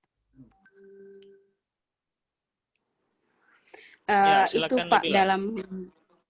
dalam penulisan proposal skripsi pada bab 3 metode penelitian, apakah boleh menggunakan tipe penelitian jenis normatif empiris, dan sumber datanya itu seperti apa? Apakah menggunakan undang-undang atau menggunakan sampel, atau boleh digabung keduanya? Terima kasih. Ya, baik. Terima kasih, Nabila. Selanjutnya 2 orang lagi yang ingin Saya, Pak. bertanya, silakan. Saya ingin Saya, bertanya. Kak. Saya, Pak. Oke. Kak, Saya saya. ingin bertanya. Ya, silakan Andi Stella Majid. Oh iya, Kak. Terima kasih atas kesempatannya. Yang saya ingin tanyakan, Pak, mengenai penulisan rumusan masalah. Apakah boleh judul dari proposal kita dijadikan sebagai rumusan masalah? Terima kasih. Assalamualaikum warahmatullahi wabarakatuh. Baik, Andi Stella Majid. Ya, silakan satu Saya, pertanyaan Pak. lagi. Saya ingin bertanya, Pak. Saya, Pak. Saya, Pak. Saya. Ya, silakan Saya, Pak. Rianto Amir. Rianto Amir. Ya. Silakan. Ya, terima kasih, Pak. Dalam penyusunan saya Rianto Amir dari Fakultas Hukum, dalam penyusunan proposal skripsi, kita sebagai fakultas, sebagai jurusan hukum banyak memakai undang-undang. Nah, pertanyaan saya, bagaimana cara mengatasi plagiarisme dalam undang-undang, karena undang-undang tidak bisa dirubah. Terima kasih, Pak.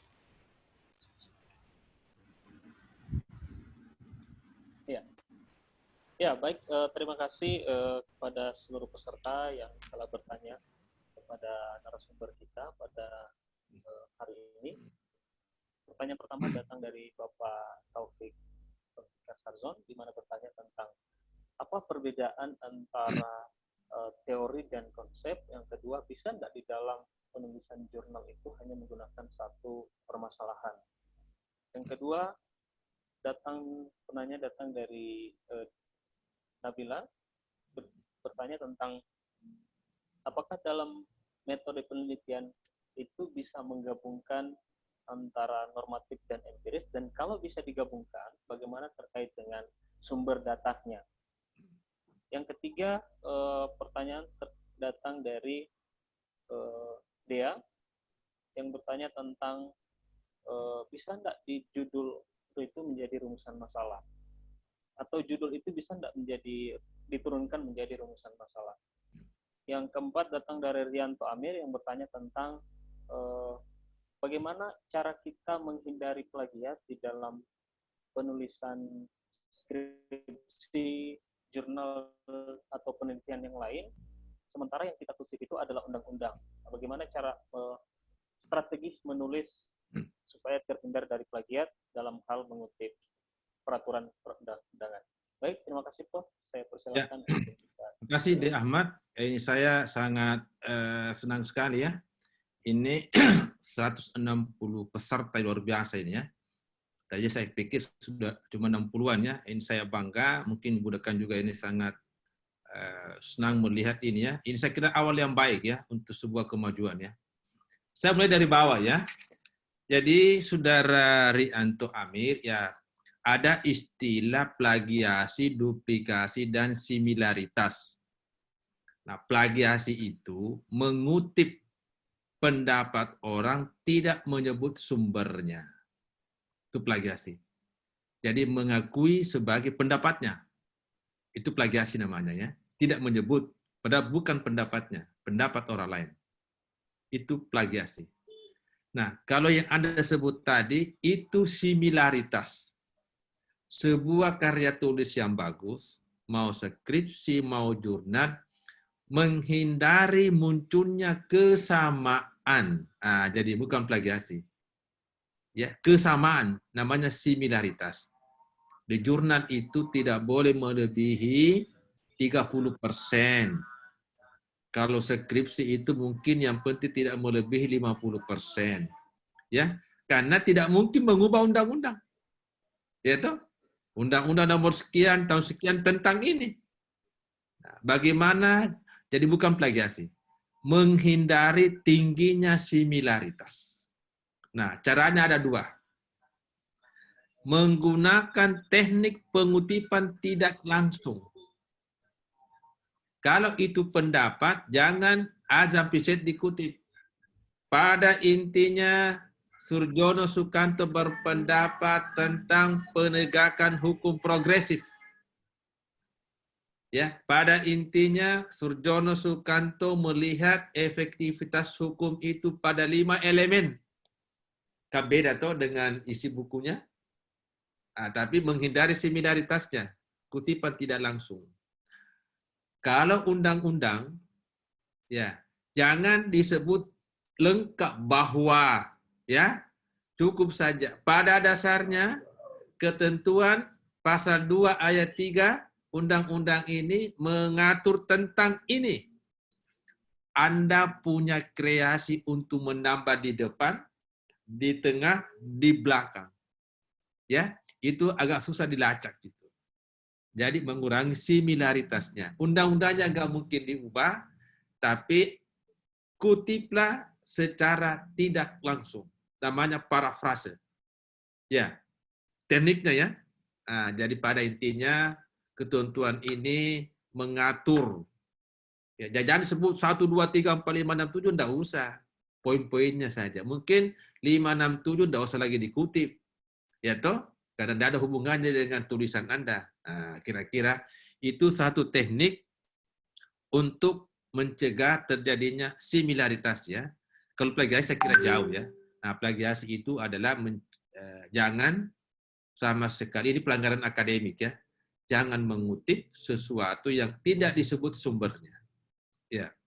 Kemudian Sheila Majid, ini mirip penyanyi ya, Sheila Majid dulu ya, antara Anjer dan Jakarta ya. Oke. Nah, ini Sheila memang terkadang mahasiswa itu gampangnya saja. Dari judulnya tinggal ditambah kata bagaimanakah, mengapakah, apakah. Ya, saya tadi bilang tidak mungkin Anda bilang maukah atau tidak maukah. Tidak ada begitu kan di judul. Ya. Nah sekarang misalnya ada satu topik. Ya, misalnya pelanggaran HAM di UGD tadi. Biasanya topik itu paling tidak ada 3 poin di situ. Pertama, bagaimana pengaturannya. Ya toh? Bagaimana pengaturan tentang pelanggaran HAM? Pasti ada pengaturannya. Di banyak undang-undang kan. Kita mau hubungkan antara tanggung jawab perusahaan terhadap pemulihan lingkungan. Bagaimana pengaturan tanggung jawab perusahaan? Undang-undang A, Undang-undang B, PP, Kepmen, Perda kan? Pengaturan. Yang kedua biasanya ditambah dengan kata pelaksanaan. Bagaimana pelaksanaan tanggung jawab. Ya, itu jadi minimal 2. Jadi tidak langsung hanya menambah kata bagaimanakah, bagaimanakah tanggung jawab. harus ada ya. Jadi substansinya dulu biasanya ya, pengaturannya. Kemudian mengenai pelaksanaannya, boleh Anda juga cari bagaimana kewenangan pemerintah, tanggung jawab pemerintah, tanggung jawab negara. Bagaimana hak dan kewajiban ini harus ada kreasi. Nah, biasanya kreasi-kreasi ini dihubungkan dengan teori yang dipakai. Misalnya Anda mau pakai teorinya Lawrence Friedman.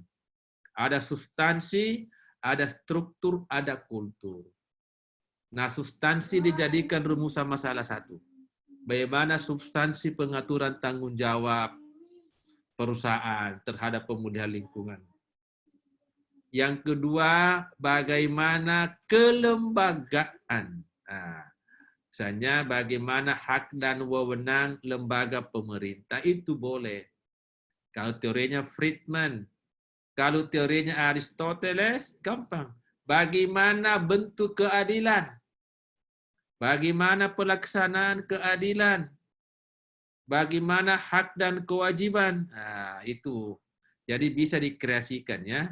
Nah, supaya tidak bingung, buka-buka teori. Nah, masukkanlah kata-kata teori itu di dalam, menambahkan kata awal di dalam merumuskan masalah. Itu untuk menghindari judul yang sama dengan rumusan masalah. Jadi dibikin daftar dulu ya. Ini topiknya apa kira-kira problem yang muncul, baru itu dibikinkan rumusan masalah. Pelanggaran HAM di UGD, apa kira-kira yang terkait? Oh, tanggung jawab rumah sakit. Oh, tanggung jawab dokter. Oh, kewenangan dokter. Nah, banyak. Jadi Anda bicara tanggung jawab, Anda bicara kewenangan. Jadi kalau ada topiknya, identifikasi dulu problem-problemnya yang muncul. Nah, mungkin ada 10, Anda sudah daftar ya, kita cuma butuh 2 saja. Yang lain Pak, sisakan orang lain untuk meneliti. Itu namanya peneliti yang bagus. Ya. Kemudian salsabila. Nah, dalam buku saya ini, saya ingin mengatakan di luar negeri itu, ketika kita bicara fakultas hukum, pasti penelitiannya normatif. Yang membuat negeri ini berdebat berpuluh-puluh tahun adalah ketika ilmuwan sosial belajar ke luar negeri di Amerika, membawa pulang ilmu sosial, melakukan kebijakan di bidang hukum. Jadi kalau di luar negeri itu tidak pernah disebut tipenya. Orang hukum itu pasti normatif. Sama kalau nonton sinetron. Kalau nonton sinetron Indonesia, saya bilang sama istri saya, hampir pasti ada rumah sakitnya. Jadi saya bilang, istri saya sudah ada rumah sakitnya? Belum, berarti belum selesai sinetronnya nanti itu. Nah, jadi intinya bahwa 2 pilihan menurut saya. Penelitiannya normatif tunggal, tetapi lengkapi, perkaya, pertajam dengan pendekatan. Penelitian normatif dilengkapi dengan 3 pendekatan. Pendekatan undang-undang pasti kalau S1. Pendekatan kasus kalau studi kasus. Pendekatan sejarah misalnya kalau soal-soal hukum adat. Jadi tidak miskin pendekatannya. Dan itulah harapan besar kepada anak-anakku di UNG. Jangan nanti ada metode yang hadir di room ini berhenti di kata normatif. Kualat nanti anak saya sudah bilangnya, harus koma di situ. Penelitian normatif dilengkapi dengan pendekatan. Kalau itu normatif tunggal. Kalau Anda mengatakan bahwa, oh perlu ada penelitian lapangan Pak. Mau diukur tingkat ketaatan, perlu dilihat usianya. Jenis kelaminnya, pekerjaannya, perlu penelitian lapangan. Siapakah yang suka melanggar di lampu kuning, Pak? Plat merah, plat hitam, plat putih, atau plat dinas? Perlu penelitian lapangan. Nah, Bagaimana metodenya? Menurut saya, ya, kita boleh beda pendapat. Tidak mungkin hukum itu penelitian empirik tunggal. Karena kalau empirik tunggal harus ada hipotesis.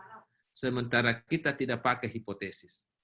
Yang ada hanya mungkin populasi dan sampel, itu boleh. Ya, kita pakai norma, dia pakai asumsi. Beda. Jadi empirik itu bagi saya hanya melengkapi. Jadi dua pilihan tadi. Penelitian normatif dilengkapi dengan pendekatan 1, 2, 3 dan seterusnya. Pilihan kedua, penelitian normatif didukung oleh penelitian empirik. Itu gabungan tapi melengkapi. Ya. Jadi empirik itu pelengkap kalau diperlukan.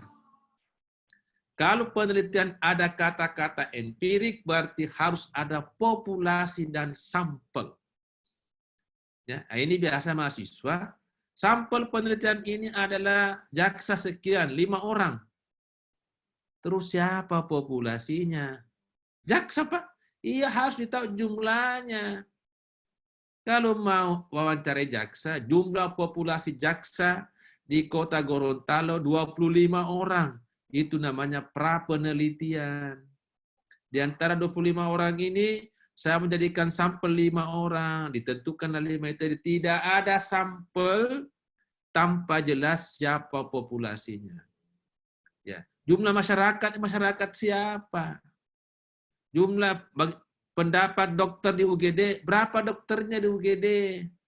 Nah, itu namanya tentu tetapkan dulu populasi, baru tentukan sampelnya. Itu ciri dari empirik. Kalau digabung, jadi jangan bikin kelucuan. Penelitiannya normatif, ada sampelnya. Tidak ada sampel di normatif. Ya, yang sampel itu hanya di empirik kalau diperlukan.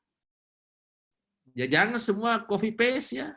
Temannya empirik, mau juga empirik. Enggak. Itu kira-kira. Nah sekarang Pak Taufik. Teori, konsep, dan konsepsi.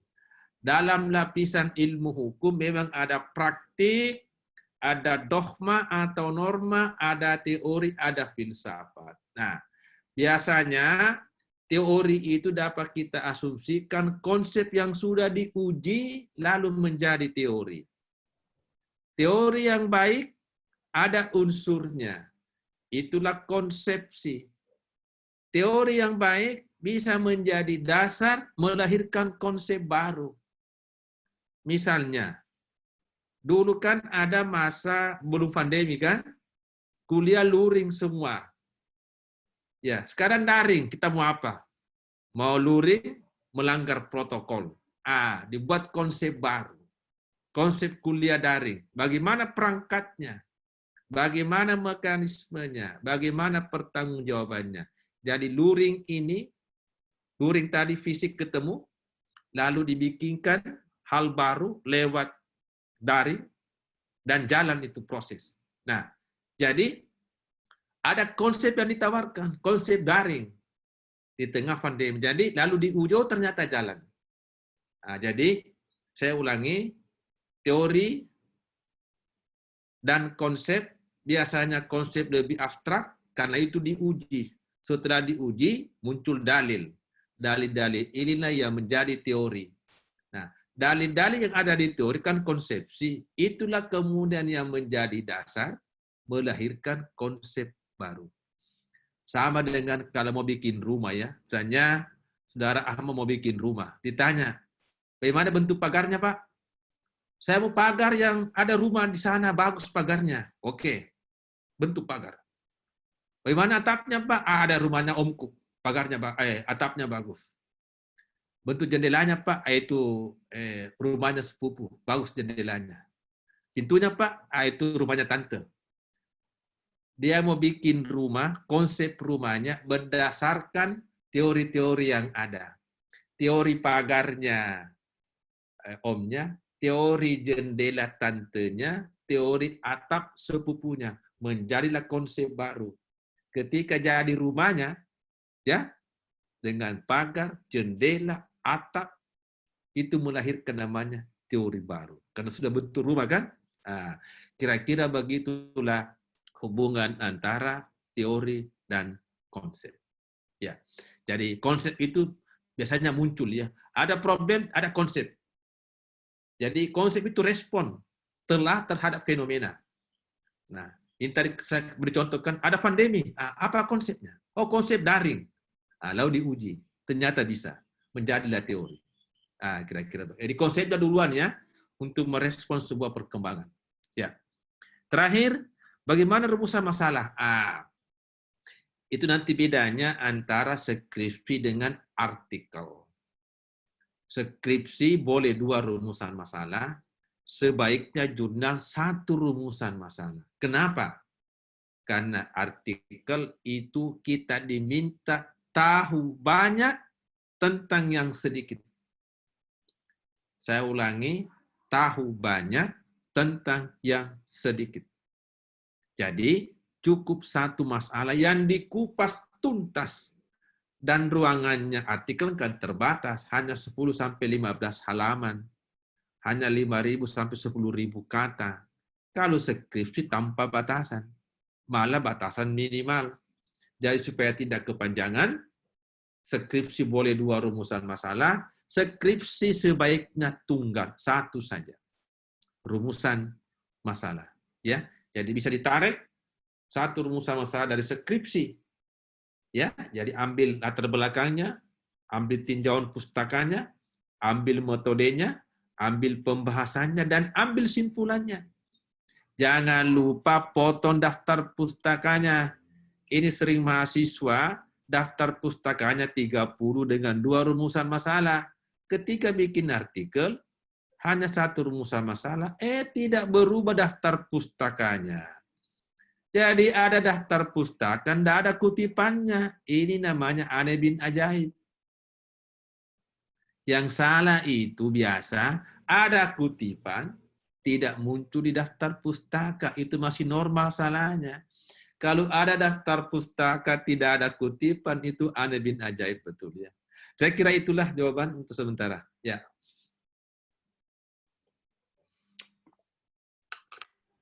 Ya, baik. Terima kasih, Prof. Kita masih membuka 1 sesi lagi. Ya, silakan. Sebelum sampai pada 11:30, nanti kita habis selesai atau finish di 11:30 siang. Ya, silakan kalau masih ada yang ingin dipertanyakan kepada narasumber kita pada siang hari ini, saya persilakan, saya buka kembali 4 penanya untuk sesi kedua. Ya, silakan. Sebentar juga kami akan menentukan siapa yang akan berhak mendapatkan door prize yang telah dijanjikan oleh Prof. Irwansyah terhadap buku yang beliau terbitkan atau beliau tulis. Ya, silakan bagi yang ingin atau peserta yang ingin bertanya. Kita masih membuka sesi kedua untuk 4 orang penanya. Ada?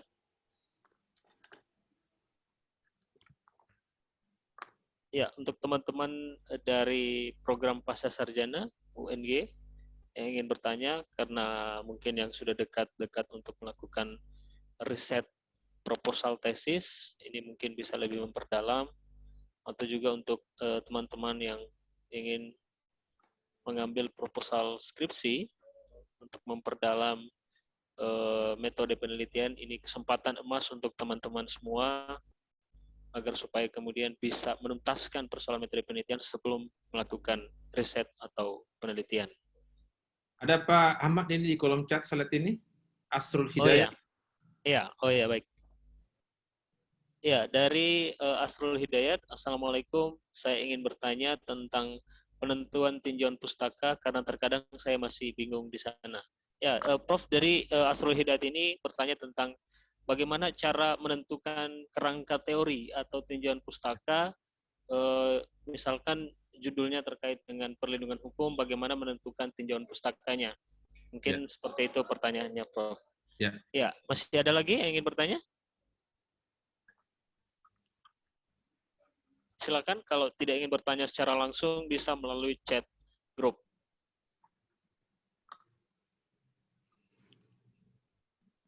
Masih ada? Ya, sambil menunggu saya bisa bertanya juga, Prof. Mungkin kalau diizinkan untuk sambil menunggu teman-teman yang lain ini bertanya. Ya, izin Prof untuk bertanya. Dalam beberapa kesempatan misalnya ada perbedaan penggunaan metode penelitian oleh penguji atau pembimbing dalam skripsi atau tesis. Nah, pertanyaan saya adalah bagaimana kemudian menjembatani perbedaan itu dalam satu penelitian? Misalkan antara pembimbing 1 dan pembimbing 2 ada perbedaan penggunaan metode penelitian, di mana pembimbing 1 menginginkan penelitian itu dilakukan secara penelitian normatif murni, tapi dengan beberapa pendekatan yang seperti Prof jelaskan tadi.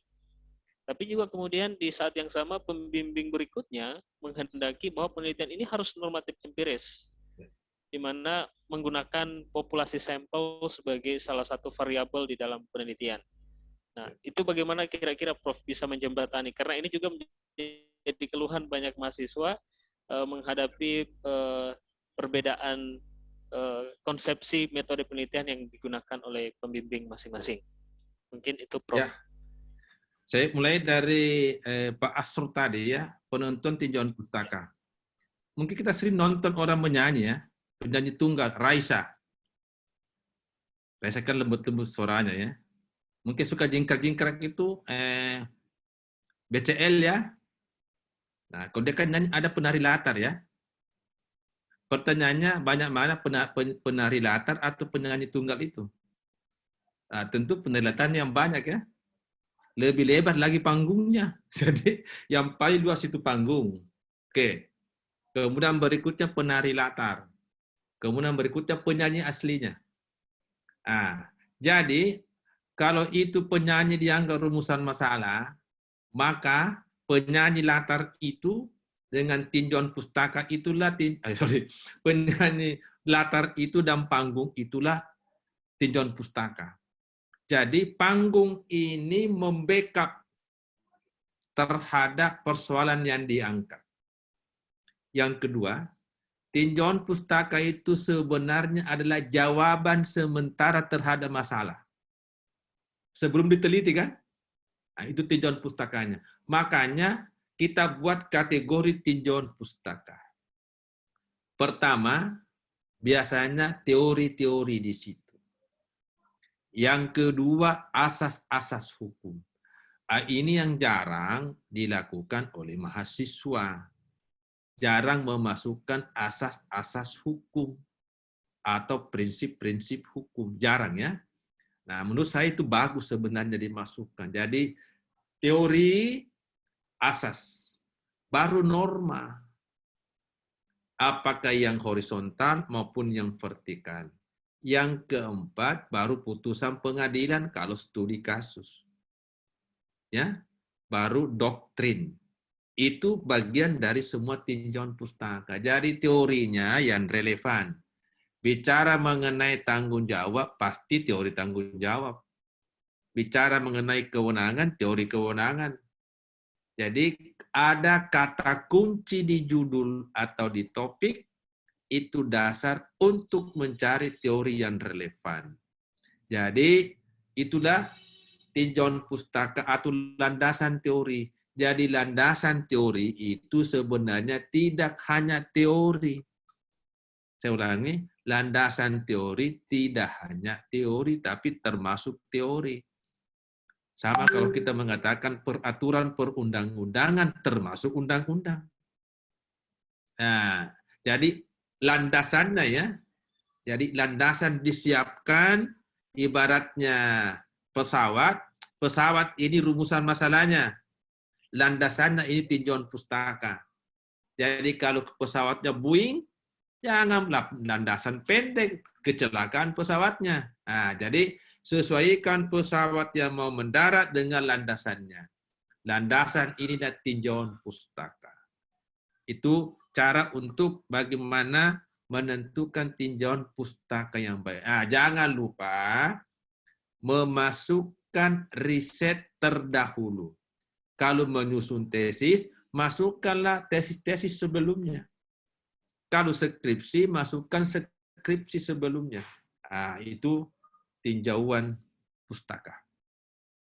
Kemudian metode ya. Nah sebenarnya idealnya ya, pembimbing itu kan tidak boleh memaksakan kehendaknya kepada anak bimbingannya. Cuma kan susah ini diterapkannya. Coba nonton tinju. Ada namanya promotor tinju ya. Sampai di manakah promotor itu? Sampai di sisi ring saja. Tidak mungkin masuk di arena tinju. Yang tinju itu adalah yang dia promotori, bukan dia main tinju di situ. Jadi sebenarnya posisinya seperti itu. Hanya mempromotori, membimbing, termasuk berbeda pendapat. Cuma masalahnya, banyak di antara kita ini susah membedakan mana berbeda pendapat dan mana melawan. Wah ini berarti ini, kau ini melawan ini, pada beda pendapat ini. Cuma juga beda pendapat ya dasarnya juga hati-hati juga. Yang penting normatif Pak. Apa dasar normatif? Dan ada juga dasarnya. Ini susah juga. Bagaimana caranya? Menurut saya, yang banyak terjadi selama ini adalah langsung ya. Kalau bukan normatif, empirik saja. Saya lihat-lihat ini asal ngomong ini. Padahal normatif itu selama ini tidak atau belum memaksimalkan pendekatan-pendekatan. Ya, itu yang saya bahas ya. Pendidikan maju, metode enggak maju-maju. Karena pembimbingnya cuma dua di kepalanya, normatif empirik. Itu pun dia tidak kuasai.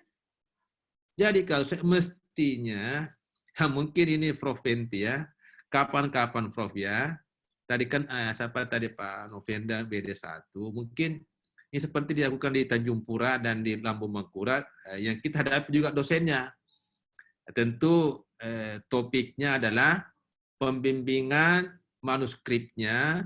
Nah, jadi semua tadi kan Prof Fenty sudah menjadwalkan misalnya semua yang hadir dosen menyiapkan artikelnya. Mungkin kami akan sesuaikan format-format jurnalnya dan kami yang bantu mengiring ke jurnal mana. Rasa-rasanya Prof Fenty ya belum ada mungkin jurnal yang menolak rekomendasi saya Pak ya. Barangkali boleh sampai saat ini ya. Tolong Mataram sisipkan 1. Prof sudah 9, tambah 1 saja 10 di situ. Prof ini sudah cukup ganti saja yang 1 yang tidak penting di situ.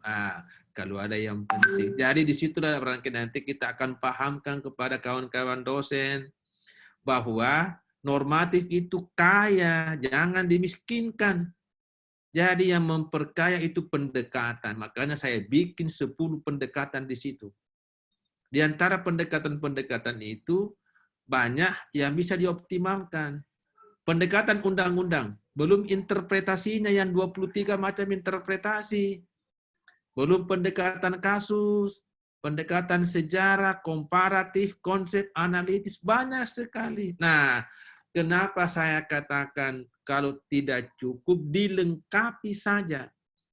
Bukan digabung, tidak bisa digabung. Teh dengan kopi, muntah orang.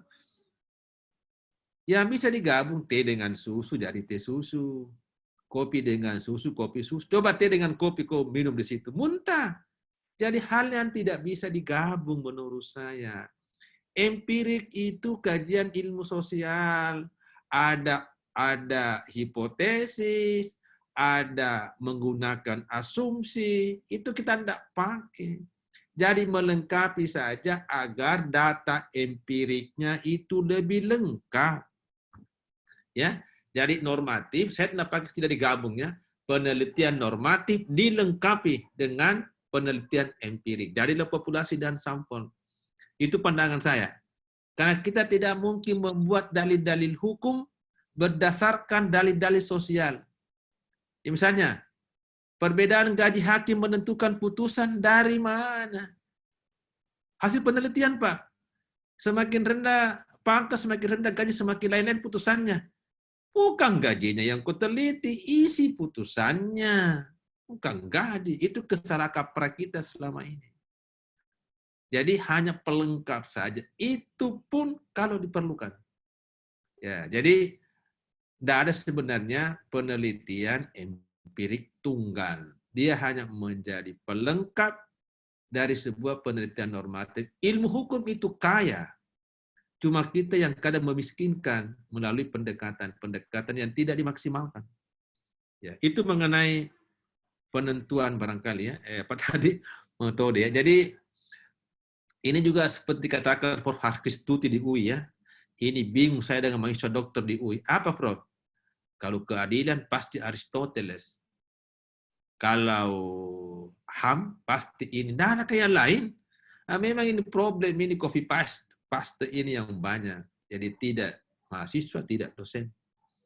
Nah, tadi saya setuju dengan rencana Ibu Dekan Prof. Fenty, ya tentu tadi ya, judulnya untuk artikel sekaligus juga mungkin mengupgrade juga ya, pemahaman metodologi kepada kawan-kawan dosen kita. Saya kira begitu Pak Ahmad ya.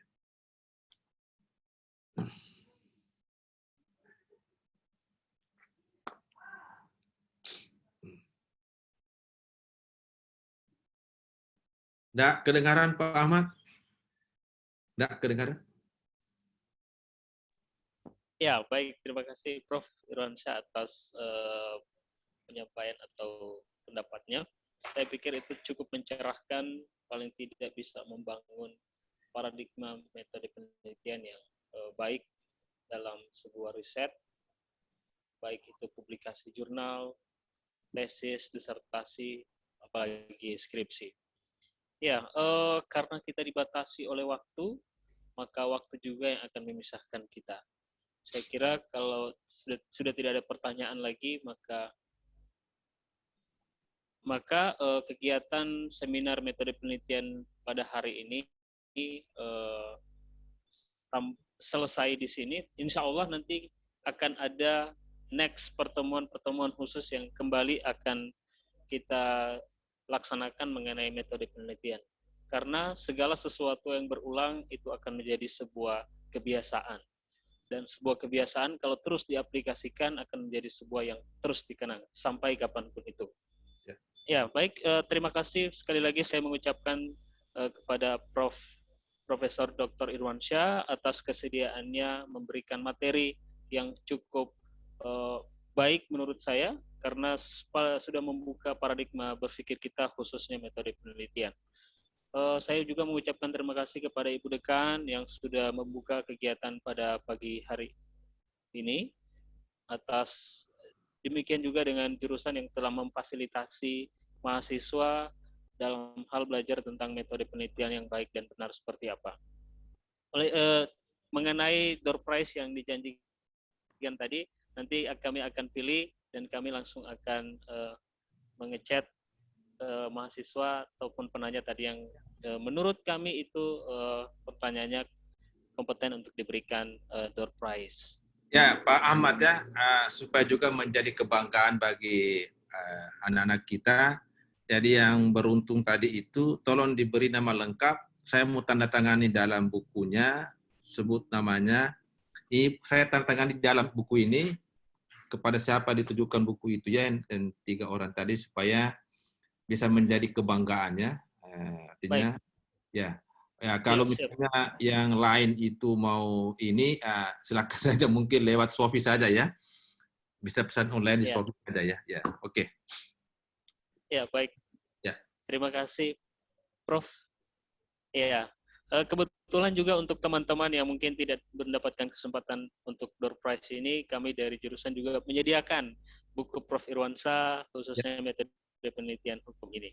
Karena kami juga salah satu mitra untuk reseller buku dari Prof. Irwansyah. Ya. Mungkin demikian Prof. Sekali lagi saya mengucapkan terima kasih banyak kepada seluruh peserta yang sudah bergabung pada siang hari ini, sudah membersamai dari pukul 9 sampai dengan pukul 11:30 siang ini. Ya, sebentar siang kami mengingatkan juga akan ada seminar mengenai strategi menulis jurnal seperti apa yang baik dan benar. Itu di pukul 1 siang insya Allah, dan kami kembali mengundang kepada teman-teman yang ingin mengikuti kegiatan ini, khususnya kepada dosen ataupun mahasiswa pasca sarjana yang itu akan melakukan publikasi jurnal di Jurnal Nasional Terakreditasi. Terima kasih, kurang lebihnya saya mohon maaf. Wabillahi taufik wal hidayah. Assalamualaikum warahmatullahi wabarakatuh. Waalaikumsalam warahmatullahi Terima kasih wabarakatuh. Prof. Insya Allah berlanjut siang hari Prof. Terima kasih, Prof. Ya, Ya, Prof, terima kasih. luar biasa ini ada ini Terima kasih, Prof. dan menjadi awan. Terima kasih Prof. Amin, amin, amin. Terima kasih Prof.